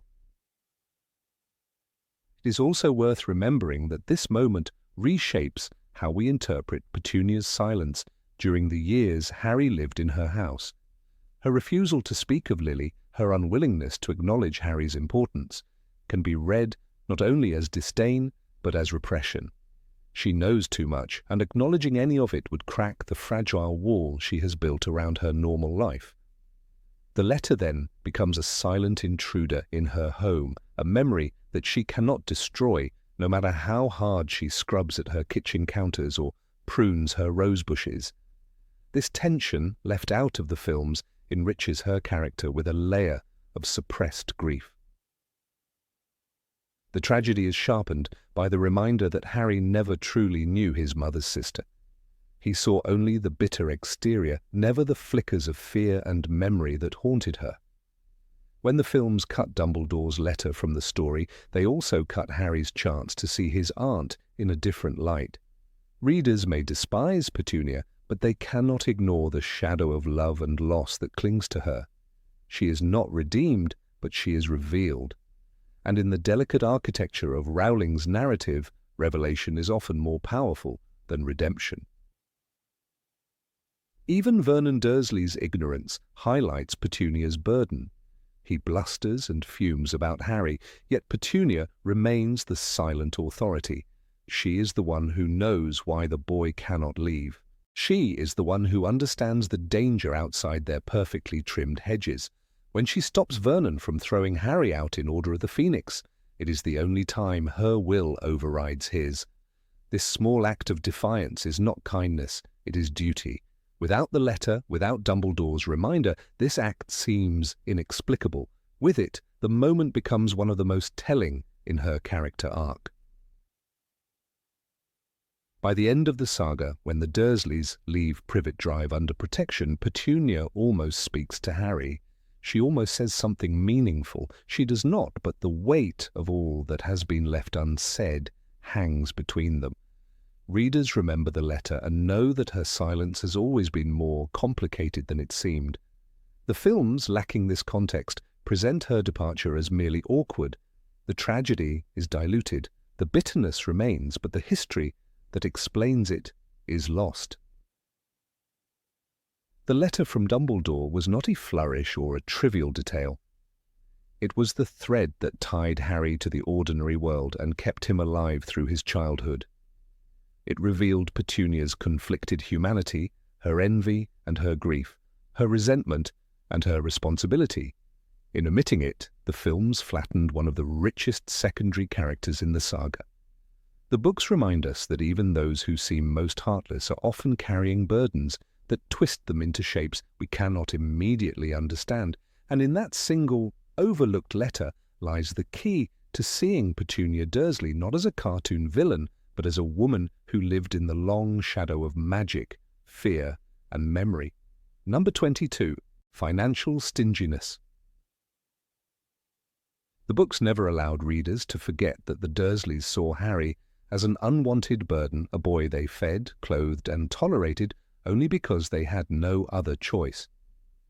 Their disdain did not manifest only in emotional cruelty, but in a calculated, relentless refusal to spend a single, unnecessary penny on him. From the very beginning, J.K. Rowling emphasized that the boy who lived in a cupboard under the stairs was not merely unloved but also deprived of the dignity of proper care, his existence marked by hand-me-downs, scraps, and miserly gestures that screamed of the Dursleys' financial greed. The films, while hinting at these details through oversized clothing and a few brief jokes, never conveyed the depth of the Dursleys' obsession with money when it came to Harry. The truth is that their neglect was not just emotional, it was economic, a deliberate choice to reduce Harry's presence to a mouth to feed and nothing more. The most striking example comes on Harry's birthdays, a recurring motif in the books where the contrast between Dudley's indulgence and Harry's deprivation is drawn with cruel clarity. In Harry Potter and the Philosopher's Stone, Rowling describes Dudley throwing a tantrum because he received 37 presents instead of 38, while Harry's own gift from the Dursleys amounted to a coat hanger and a pair of Uncle Vernon's old socks. This was not mere oversight or comic exaggeration, it was a message. To them, Harry was not worthy of investment. The hanger was symbolic, an object useless to a child, as though they wanted to underline how little they thought of him. The films reduce this kind of cruelty to small visual gags, showing Dudley's mountain of gifts, but they never show Harry sitting with the absurdly insulting presents his guardians chose for him. Beyond birthdays, Rowling used clothing as one of the most consistent symbols of the Dursleys' financial cruelty. Harry's attire was not just old, it was humiliatingly so. The books describe sweaters hanging off him like tents, shoes patched and repatched, and trousers that once belonged to Dudley, who was described as being at least 4 sizes larger. In Philosopher's Stone, Rowling notes that Dudley's old clothes hung off Harry like rags, and he looked like he was wearing cast-offs from a giant. This is not simply about looking shabby. It was about the Dursleys denying Harry the dignity of clothing chosen for him. Dudley was spoiled with expensive outfits, new toys, and whatever he desired, while Harry was made to look ridiculous in Dudley's oversized wardrobe. The films reduce this detail to one or two shots of Harry in loose garments, but the books hammer home that this was a constant daily humiliation born from the Dursleys' refusal to spend money. Christmas, the quintessential holiday of generosity, became another theatre where the Dursleys' greed played out. Rowling shows Dudley buried under piles of gifts, the kitchen table groaning with festive food, while Harry's portion was carefully reduced to the bare minimum. In Philosopher's Stone, Harry receives a 50-pence piece from Uncle Vernon. Dudley, meanwhile, had already torn through presents of video cameras, racing bikes, and computers. That single coin was not just a sign of stinginess, but of mockery, a deliberate contrast to Dudley's avalanche of expensive gifts. The Dursleys could easily afford more. Vernon had a stable, well-paying job at Grunnings, a firm that manufactured drills. Their wealth was not small, but their attitude toward Harry ensured that generosity was reserved for their son. Harry's coin, gleaming and lonely, was a symbol of exclusion, a cold reminder that even at Christmas he was not considered part of the family. The Dursleys' greed extended into everyday domestic life, where Harry's food was consistently rationed. Dudley was described as being spoiled with second helpings, chocolate bars and snacks whenever he pleased, while Harry often received scraps. In Philosopher's Stone, Harry recalls that the Dursleys had never exactly starved him, but he had never been allowed to eat as much as he liked. This simple statement conveys the calculated meanness of his guardians. They ensured Harry was kept alive, but never comfortable, never nourished to satisfaction. It was economic control at its most petty, using meals as a tool of humiliation. The films rarely dwell on Harry's empty plate, but the books made readers feel the constant pinch of hunger imposed by people who had plenty yet chose to withhold. When Dudley grew out of his second bedroom, Vernon and Petunia instantly redecorated it with new furniture, a television, and a computer, sparing no expense to indulge their son. Meanwhile, Harry remained in the cupboard under the stairs, a small, dark, suffocating space that signaled not only a lack of love, but a refusal to invest in even the most basic comfort. Only when Dumbledore's letter arrived, threatening to expose the family's treatment of Harry, did the Dursleys grudgingly move him to Dudley's old second bedroom. The irony is glaring. Dudley's room overflowed with toys, many of them broken, abandoned, or never touched, while Harry's cupboard contained only spiders. This imbalance is more than neglect. It is the result of financial greed, of hoarding all resources for Dudley and denying Harry anything resembling fairness. The Dursleys' financial greed was not about poverty but about principle. Vernon had money, Petunia was obsessed with appearances, and their home was always described as meticulously maintained. They could afford to dress Harry properly, to give him modest gifts, or to allow him a bedroom from the beginning. But their choice to deny him those things was deliberate. They measured his worth in terms of expense, deciding he deserved none of the benefits their son enjoyed. This mentality reinforced their worldview. Dudley was the heir, the golden child, the one deserving of every indulgence, while Harry was the unwelcome reminder of the magical world they despised. Even when Harry needed school supplies, the Dursleys' greed surfaced in petty and humiliating ways. In Philosopher's Stone, when Harry is invited to Dudley's school to get fitted for uniforms, Petunia dyes some of Dudley's old clothes grey to serve as Harry's uniform. Rowling writes, she tried to force Harry into a revolting old outfit of Dudley's, dyed grey to look like the other boys' new uniforms. The indignity of being forced into faded, ill-fitting clothes to attend school illustrates just how far the Dursleys went to avoid spending money. They cared less about Harry's ability to fit in than about ensuring no coin left their pocket for him. The films omit this, but for readers, it was a painful image of a boy stripped of identity and dignity for the sake of his relatives' stinginess. The attitude reached grotesque proportions in the way they controlled Harry's access to information. Vernon and Petunia treated letters from Hogwarts as dangerous precisely because they implied responsibility, tuition, supplies, and recognition that Harry was someone worth investing in. Their desperate attempts to keep him from receiving the letters were not only about denying magic, but about avoiding the financial consequences of acknowledging his needs. When Hagrid finally bursts in, tearing down the barriers of their secrecy, the Dursleys' first reaction is not only shock, but resistance to them. The boy who had survived Voldemort was still nothing more than an expense, a financial nuisance they wanted to contain. The films occasionally portrayed Vernon as blustering, Petunia as shrill, and Dudley as spoiled, but they rarely touched the economic cruelty that defined Harry's early years.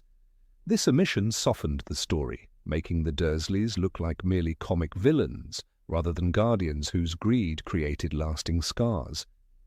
In the books, every mention of Harry's clothing, gifts, and meals reinforced that his mistreatment was systematic, rooted in their obsession with money and appearances. The cinematic choice to skip these details deprived audiences of the sharpest edge of Rowling's social commentary.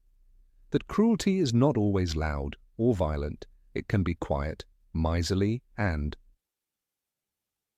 sustained.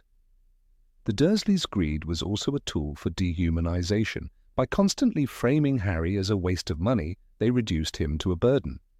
This echoes Vernon's frequent complaints about feeding another mouth. By repeating that idea, they stripped Harry of individuality, teaching him from childhood that he was not worthy of resources or care.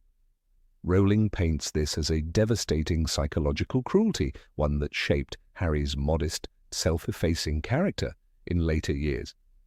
The boy who had been told he was worth less than a coat hanger or a 50-pence piece grew into someone who often doubted his own value, despite being the chosen one. What is perhaps most telling is how easily the Dursleys' greed contrasted with the generosity of the wizarding world. When Harry enters Diagon Alley and sees the abundance of magical goods, when he receives birthday cakes from friends in later books, or when the Weasleys knit him sweaters and invite him into their home, the contrast is staggering. Those acts of kindness shine brighter because of the Dursleys' refusal to give. Rowling used financial greed as a lens to highlight love, showing that generosity does not depend on wealth. The Weasleys, poor by wizarding standards, gave freely, while the Dursleys, comfortable in their suburban privilege, hoarded everything for their own son. The Dursleys' financial greed also shaped Dudley, though the books hint at his eventual redemption. He grew up drowning in gifts, food, and indulgence, never learning restraint or empathy. His bullying mirrored his parents' values. He mocked Harry's poverty, reminding him constantly of what he lacked. Yet by the final book, Dudley's small gesture of gratitude shows that the endless cycle of greed had not entirely consumed him. This sliver of redemption highlights how deliberate the Dursleys' choices were. Dudley's cruelty was learned, not innate, and it stemmed from the household's obsession with giving everything to him while denying Harry even the basics. In the end, the Dursleys' treatment of Harry is not only remembered for the cupboard or the insults, but for the petty, financial ways they diminished him.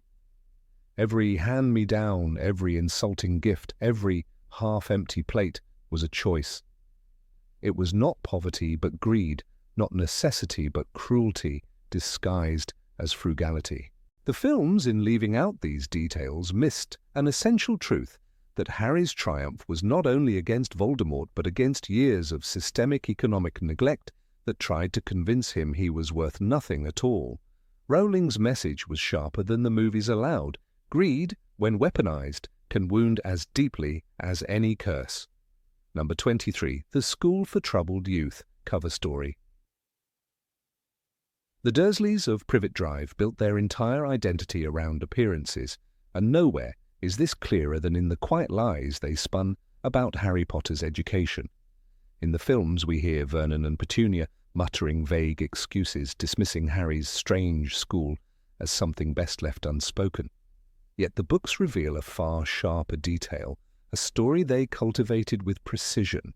Harry, they claimed, was sent away to a special school for difficult children.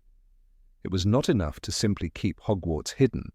The Dursleys wanted to shape the narrative into something they could control, something that upheld their fragile image of normality. The legend of this false school became another weapon in their arsenal of control, a way to mask Harry's difference and, simultaneously, preserve their veneer of middle-class respectability. One of the most striking examples of this comes in Harry Potter and the Goblet of Fire, when Aunt Petunia explains that she tells people Harry attends St. Brutus's secure centre for incurably criminal boys. Rowling gives us the chilling exactness of the phrase, a name deliberately heavy with shame, meant to paint Harry as a delinquent. "We told them you were at St. Brutus's secure centre for incurably criminal boys," Vernon sneers when confronted. The films omit this detail, but the words on the page reveal just how deliberately cruel the Dursleys were. They did not simply ignore Harry, they built an identity for him that was socially humiliating, as if his very existence required a cover story dripping with disgrace. This is not the casual mutterings of guardians wishing to keep secrets. It is the carefully rehearsed lie of people obsessed with reputation. The mention of St. Brutus's does more than expose their cruelty. It unearths the Dursleys' terror of being associated with anything abnormal. Petunia, always eager to present herself as the perfect suburban wife, could not bear the idea of neighbours whispering that her nephew was different in any way she could not explain. A magical school like Hogwarts had no place in her vocabulary. Instead, she reached for the opposite extreme, a correctional institution for young offenders. In Petunia's mind, a nephew who was troublesome but contained was infinitely easier to explain at tea parties than one who was extraordinary. The Dursleys' lie was not about Harry at all, it was about their reflection in the eyes of their peers. This obsession with perception ran through every detail of their lives, from Dudley's tailored uniforms at Smeltings to Vernon's rigid schedule at Grunnings. In the first book, Rowling writes of Dudley's acceptance to Smeltings with pride pouring from Petunia's every word. Smeltings was the perfect school for boys like Dudley, complete with its knobbly sticks and boater hats. The Dursleys relished the opportunity to boast of their son's elite education, yet when it came to Harry, they swung in the opposite direction, inventing a place so grim it became the butt of an unspoken joke. If Dudley's Smeltings was the pinnacle of order and prestige, Harry's fabricated St. Brutus's was the pit of disgrace. Through this contrast, the Dursleys staged their family story, the shining child and the shameful burden, each propping up the illusion of their superiority. The cruelty of this fabrication lies not only in its invention, but in its effect on Harry's identity. Imagine being told, as Harry surely overheard, that the world believed him to be a delinquent, unfit for a normal school. Even though Harry did not crave the respect of his neighbours, the story shaped how he was perceived in the outside world. Mrs. Figg, the eccentric neighbour with her cats, likely heard these tales whispered at garden fences. Other residents of Little Whinging, catching Petunia at the shops, would nod in solemn sympathy at her burden. Harry, therefore, was cast as an outcast twice over, in truth by his magical blood, and in lies by his supposed criminality. The Dursleys ensured that no matter what he did, his reputation could never stand clean. The contrast between book and film here is significant. In the cinematic versions, the Dursleys' cruelty is played for laughs, often exaggerated to highlight Harry's plight, but softened in its social implications. A viewer sees Dudley's tantrums or Vernon's booming voice, but the sinister weight of an invented criminal record is missing. It is one thing for guardians to call a child odd or troublesome. It is another to brand him with the identity of a convict. Rowling's use of the name St. Brutus's secure centre for incurably criminal boys drips with satire, yet it underscores the depth of their malice. To erase this in the films is to strip away one of the most telling windows into the Dursleys' obsession with public image. What makes this detail so haunting is how believable it is within their world. Privet Drive was not a place of openness or eccentricity. It was a place of manicured lawns and twitching curtains. The Dursleys fit seamlessly into this environment, cultivating their spotless front garden and their carefully orchestrated lives. Neighbours like Mrs. Number 7 or old Mr. Prentice were the imagined audience for Petunia's lies. These nameless figures in the background became judges in the silent trial of reputation. To them, Dudley was the golden boy and Harry was the delinquent. Safely locked away. In a world where social standing was measured by conformity, the Dursleys found a perfect script. This deception also reveals the depth of Vernon's authoritarian personality. Vernon was a man who demanded order and feared disruption. He could tolerate a nephew so long as he could reframe him into something manageable, even if it was a shameful fiction. Vernon did not want whispers of magic floating through his neighborhood, for whispers spread and reputations crumble. Instead, he clung to a harsher but comprehensible lie. Criminality, at least, had a place in the non-magical imagination. Vernon wielded this narrative as he did his booming voice to silence questions before they could begin. For Harry, this lie shaped his childhood invisibly. When he walked down Privet Drive, there was always the risk of being seen not simply as the neglected boy, but as the delinquent from St. Brutus's. Rowling never describes Harry confronting a neighbour with this belief, but the implication lingers. Harry's invisibility cloak in later years becomes a symbolic reversal of this condition. For much of his life, he was unseen in the way that mattered most, his true self buried beneath lies. The invisibility cloak gave him agency over how and when he would be perceived, undoing the Dursleys' years of imposed shame. The fact that Rowling chose the name St. Brutus's is itself telling. Brutus is historically associated with betrayal, and the name of the institution reflects a betrayal of truth. There is also an absurdity in its phrasing, incurably criminal boys, which reveals the Dursleys' grotesque imagination. Petunia did not choose a mild story of a boarding school for troubled youth. She chose a maximalist lie, one that painted Harry as beyond hope. The word incurably suggests permanence, a life sentence written onto a child. To declare such a thing is not only cruel but psychologically devastating. It reveals a wish, unspoken yet present, that Harry remain forever marked as an outsider. This false story also stands in sharp contrast to how the wizarding world saw Harry. In one world he was the boy who lived, whispered about in awe. In another, he was the boy condemned to a correctional institution, whispered about in pity or disdain.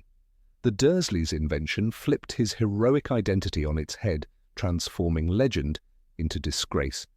This duality makes Harry's first encounter with Hagrid in the hut on the rock all the more powerful. The moment Hagrid says, "Harry, you're a wizard," is not only a revelation of truth, but an erasure of years of lies.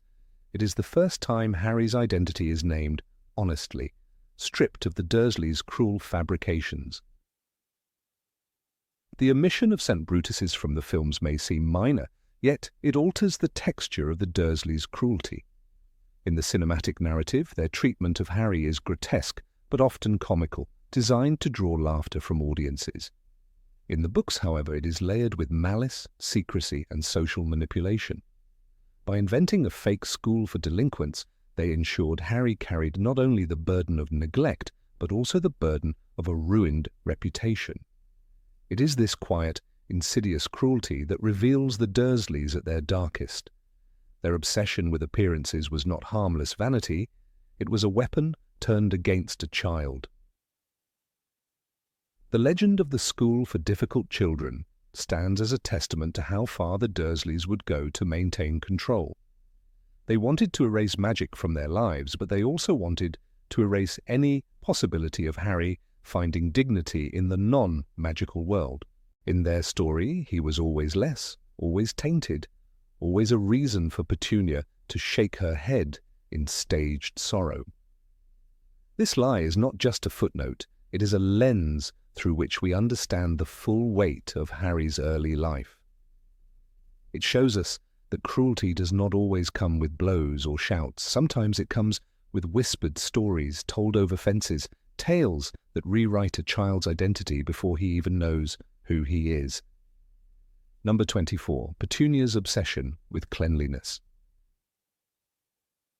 Of all the details the films chose to leave out, few change the atmosphere of the Dursley household as much as Petunia Dursley's obsession with cleanliness. In the pages of J.K. Rowling's books, her fixation on order, gleaming surfaces and spotless spaces is not simply a matter of taste. It is the very essence of how she exerted control over the house, and more importantly, over Harry Potter. Petunia's meticulous standards were not just about impressing neighbours or proving herself superior to her sister's strange world. They became the shackles with which she bound Harry to an endless cycle of chores, punishment, and humiliation. By diminishing this element in the film adaptations, the story lost a key layer of psychological detail, one that revealed Petunia's complex mix of resentment, fear, and desire for control. The books consistently portray Privet Drive as unnervingly tidy. The curtains were always drawn at the proper angle, the lawn was trimmed within an inch of perfection, and the windows gleamed. This picture-perfect facade was Petunia's pride, her armour against the suspicion that something abnormal might exist behind her walls. But while Vernon Dursley's obsession was with normality and reputation, Petunia's weapon of choice was cleanliness. Every scuff mark on the skirting board, every speck of dust on a shelf became an excuse to discipline Harry. He was the household scapegoat, and the very existence of dirt seemed to justify her constant rebukes. She made the boy a servant, and she did it with the conviction that scrubbing floors could scour away the stain of his magical heritage. Rowling makes this particularly clear in Harry Potter and the Philosopher's Stone, when Harry's days before starting at Hogwarts are described. Harry was used to spiders because the cupboard under the stairs was full of them, and that was where he slept, but he spent more time out of his cupboard than in it, cleaning and polishing until Aunt Petunia was satisfied. The detail that he spent entire days polishing, vacuuming, and scrubbing conveys how Petunia's obsession transformed into an oppressive ritual. She never truly expected him to finish because the goal was not cleanliness itself, but his subjugation. This ritual also highlighted the twisted dynamic between her and Dudley, whose slovenliness went unchecked, while Harry was punished for any perceived imperfection. In Chamber of Secrets, Rowling gives another vivid example when the Dursleys prepare for the dinner with the Masons.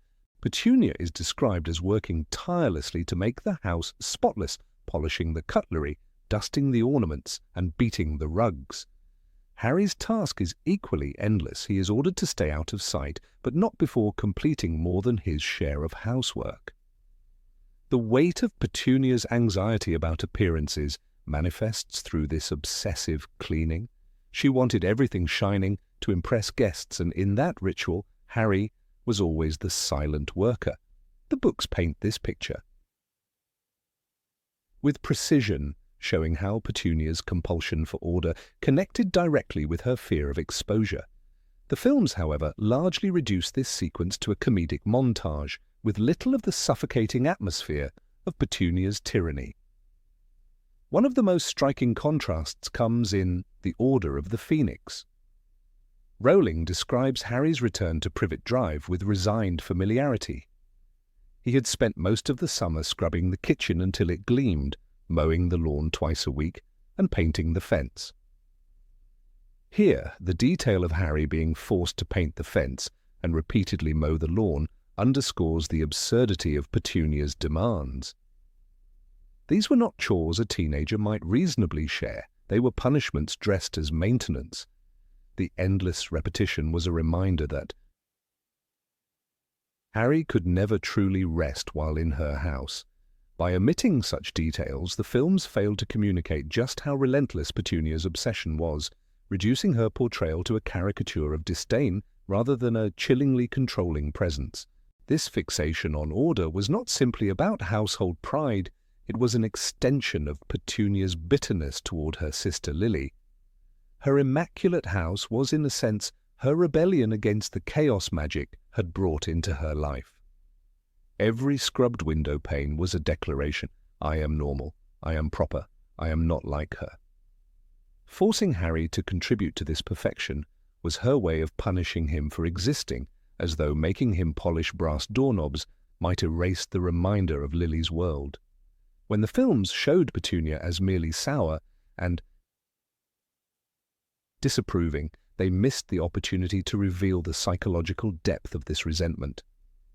Cleanliness was Petunia's twisted narrative of superiority. The books also present her obsession as near comical in its extremity, but always tinged with cruelty. In Philosopher's Stone, Rowling describes Petunia attacking Harry's appearance. She gave him a pair of Uncle Vernon's old socks and a coat hanger to use as a belt. Yet, at the same time, she ensured Dudley's second bedroom overflowed with expensive toys, most of which sat untouched in pristine condition. The stark contrast between Harry's enforced labour and Dudley's pampered idleness reveals that Petunia's standards of order did not apply universally. Cleanliness mattered when it was Harry working for it. With Dudley, mess was tolerated because he symbolized the life she wanted. The hypocrisy of her obsession sharpened the cruelty of Harry's upbringing. One cannot overlook the symbolic element in this portrayal. Harry's forced chores, endlessly scrubbing and polishing, mirrored his attempt to find belonging in a world that constantly rejected him. For Petunia, assigning him work was never about cleanliness alone. It was about keeping him beneath her, reminding him daily that he was unwanted. The sparkling surfaces became monuments to her authority, and the gleaming cutlery on the mason's table was less about hospitality than about dominance. This symbolism disappears in the films, where Harry's childhood labour is hinted at but not shown with the weight it carries in the books. It is also telling that the Dursleys' spotless home concealed the ugliest of family dynamics. Behind the polished banisters and shining doorknobs was neglect, verbal abuse, and a suffocating hostility that Harry endured for years. Rowling crafted this irony carefully. The gleam of the Dursleys' house was a mask, much like Petunia's strained smile at the neighbours. Cleanliness was her disguise, her way of maintaining the illusion that nothing was wrong. By forcing Harry to maintain that illusion, she trapped him not only in labour but in complicity with her charade. The films, by overlooking this obsession, reduced the sinister irony of Privet Drive, making it look like just another suburban house rather than a fortress of denial. The absence of this trait on screen also weakened the contrast between Petunia and Lily. While Lily embraced the messy, unpredictable beauty of magic, Petunia clung to rigid control and order. The gleaming floors of number 4 Privet Drive were the antithesis of the wild, untamable world her sister inhabited. This thematic opposition makes Petunia's bitterness all the more tragic. She tried to banish magic by polishing every surface, but in doing so she created an environment of sterile cruelty that never brought her happiness. The audience of the films lost the chance to witness this poetic opposition, seeing instead only a flat depiction of jealousy without its physical manifestation. Moreover, Harry's years of labour shaped him in subtle but meaningful ways. His resilience, his ability to endure discomfort, and even his instinct to take responsibility often trace back to the endless chores Petunia imposed. Cleaning the yard in the blistering sun or scrubbing pots until his arms ached taught him endurance. Yet the cruelty of it also gave him empathy. Harry understood the pain of unfair treatment, which later fueled his compassion for house elves like Dobby. This connection is rarely acknowledged but becomes striking when we recall Hermione's campaign for elf rights. Harry's lack of enthusiasm for SPEW was tempered by his personal history. He knew all too well what it meant to be forced into servitude, and he did not romanticize it. This nuance is lost without Petunia's obsessive control foregrounded. Another overlooked element is how Harry's chores often served as narrative backdrops for key events. Letters from Hogwarts, for example, often found him in the middle of mundane tasks like collecting eggs or cleaning. These juxtapositions were deliberate, the magical world intruding into his life of drudgery. The endless scrubbing and polishing made the arrival of Hedwig or the letters from Hogwarts feel all the more miraculous. The contrast heightened the drama. By stripping away much of this context, the films lessened the impact of the moment when Harry finally escaped Privet Drive. The audience saw a boy treated coldly, but not the boy whose childhood was stolen hour by hour through monotonous labor. Even Petunia's obsessive pride in her home was laced with fear. Her spotless kitchen was not only for appearances, it was her shield against gossip, her desperate attempt to fit into a society where she constantly feared discovery. She could not control magic, but she could control her house. That illusion of control became her comfort. The irony is that the house was never truly hers in spirit. Harry's presence haunted her, a living reminder of what she rejected. No amount of polishing could remove the truth that magic lived under her roof. This layer of tragedy enriches her character, showing that her obsession was not only cruelty, but also desperation.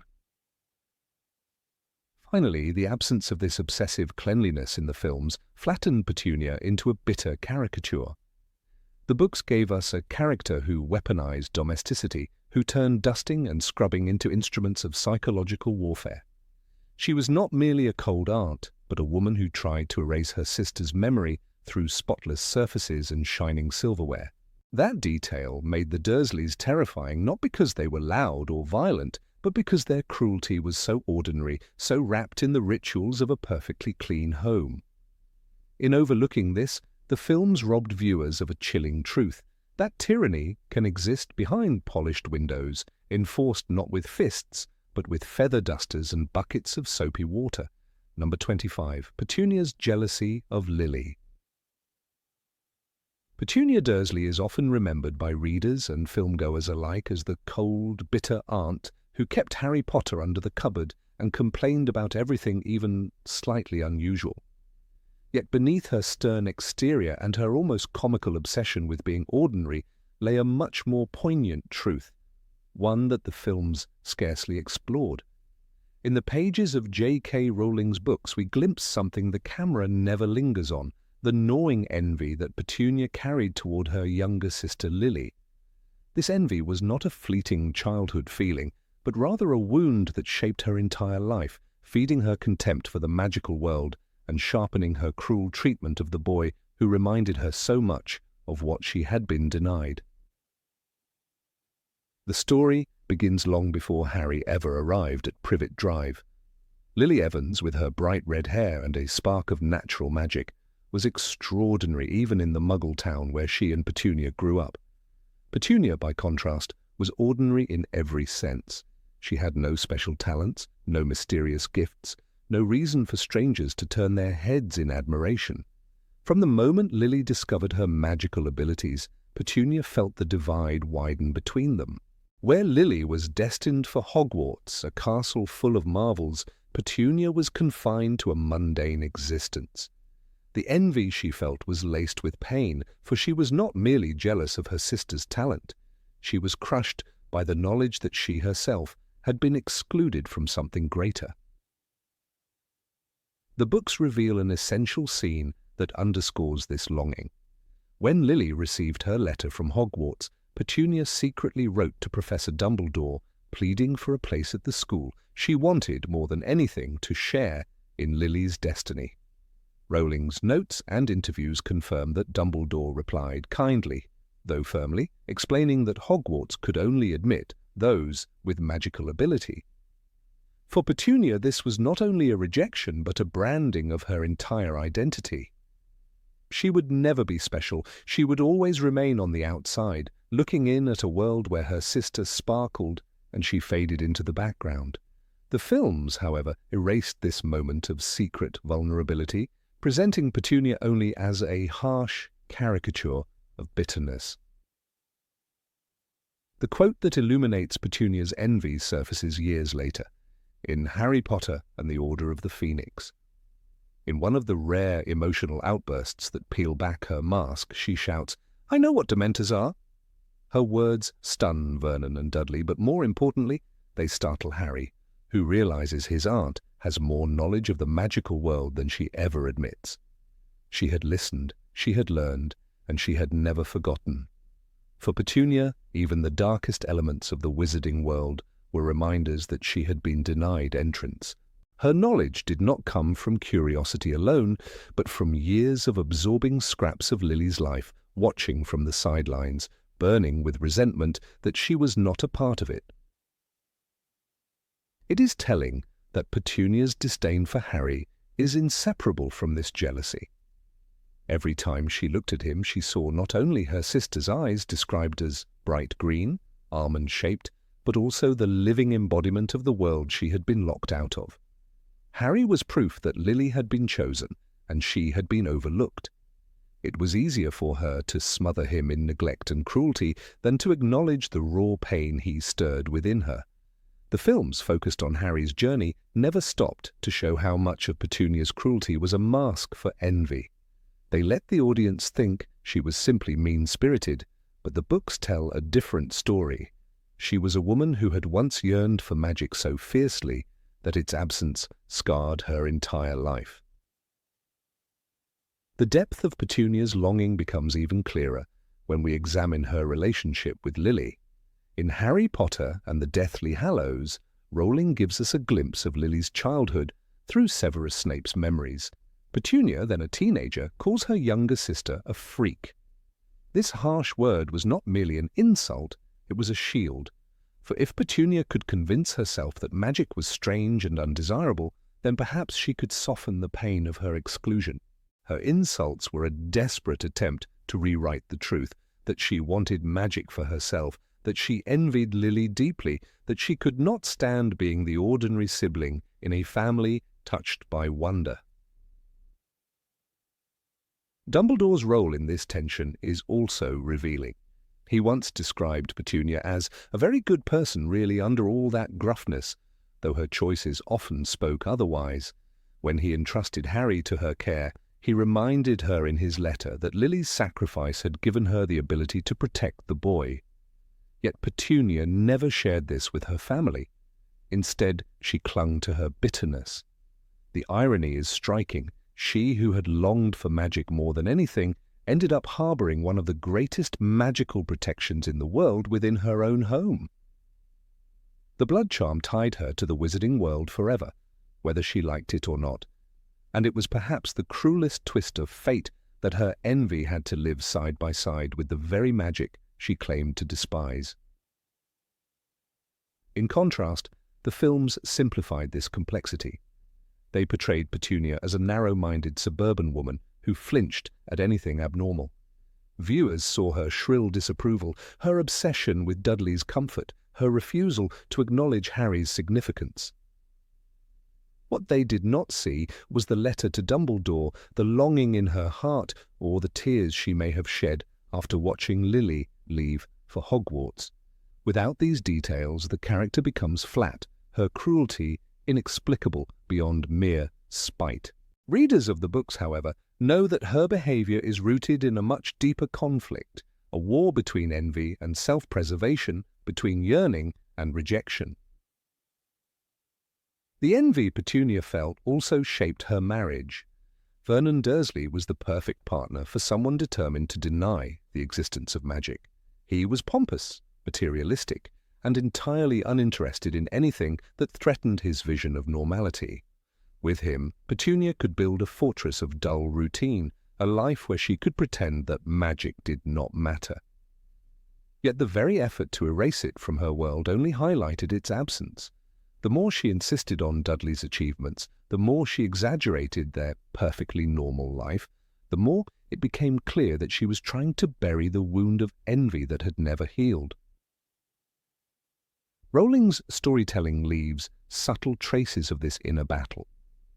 The descriptions of Petunia's gaze at Harry often highlight the way she sees Lily in him.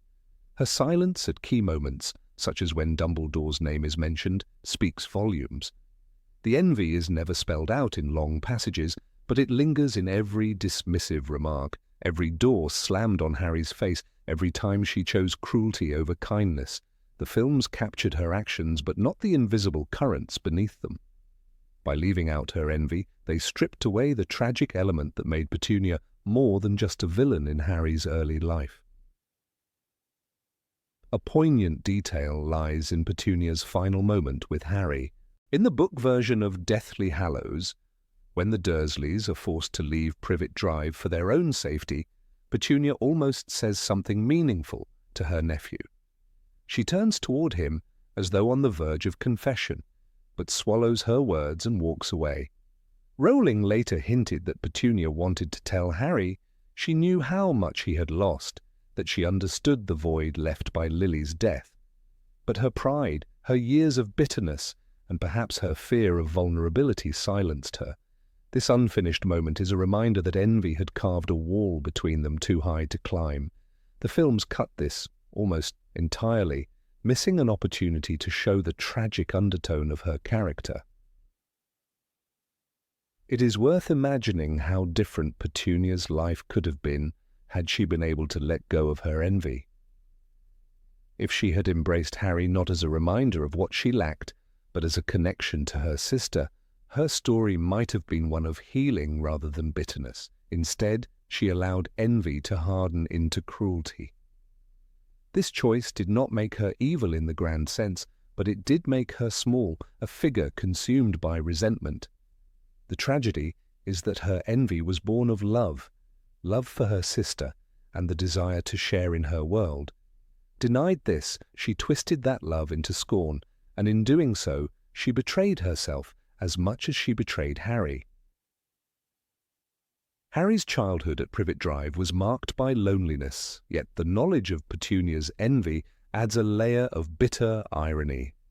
He was mistreated not only because he was different, but because he was a symbol of everything Petunia could never be. In her eyes, Harry was both the thief of her sister's life and the reminder of her own ordinariness. She punished him for his resemblance to Lily, for the green eyes that mirrored the sister she lost, and for the magic that she could never wield. Her envy, once hidden in childhood letters and whispered insults, became the silent force behind her cruelty.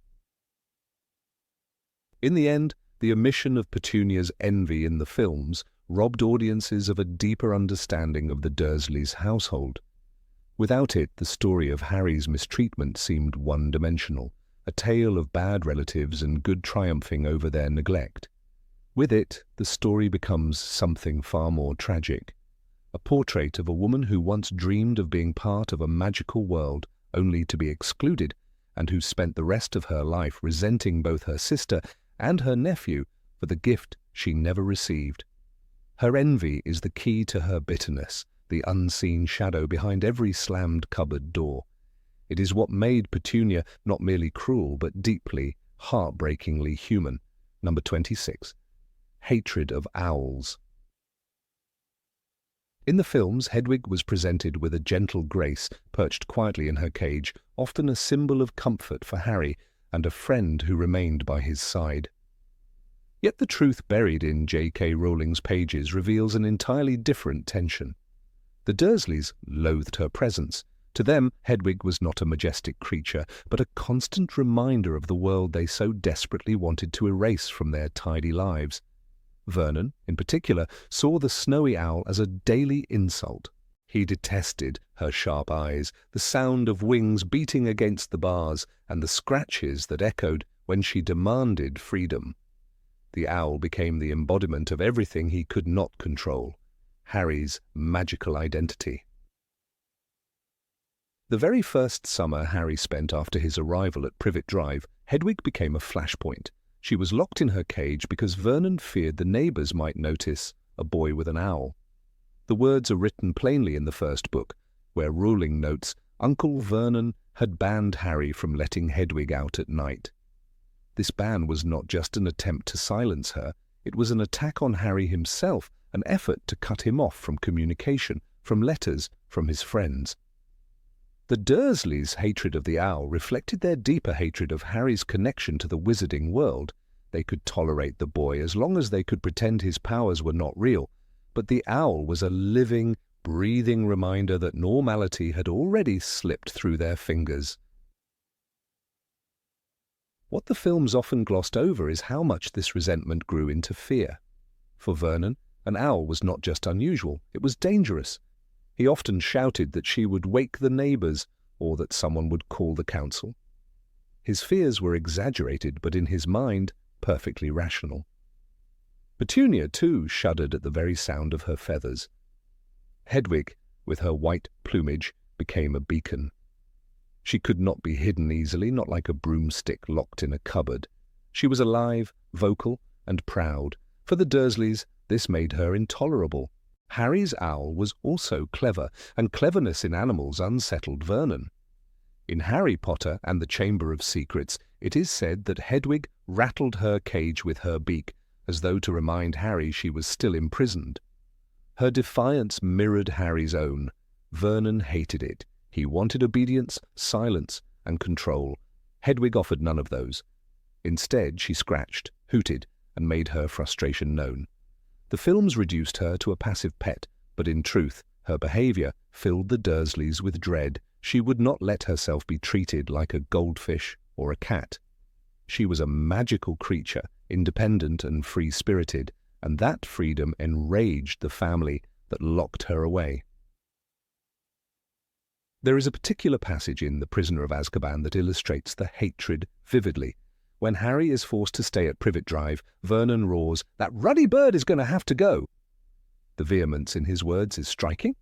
He does not speak as a man mildly annoyed, but as someone who feels invaded. The owl represents intrusion into his fortress of normality.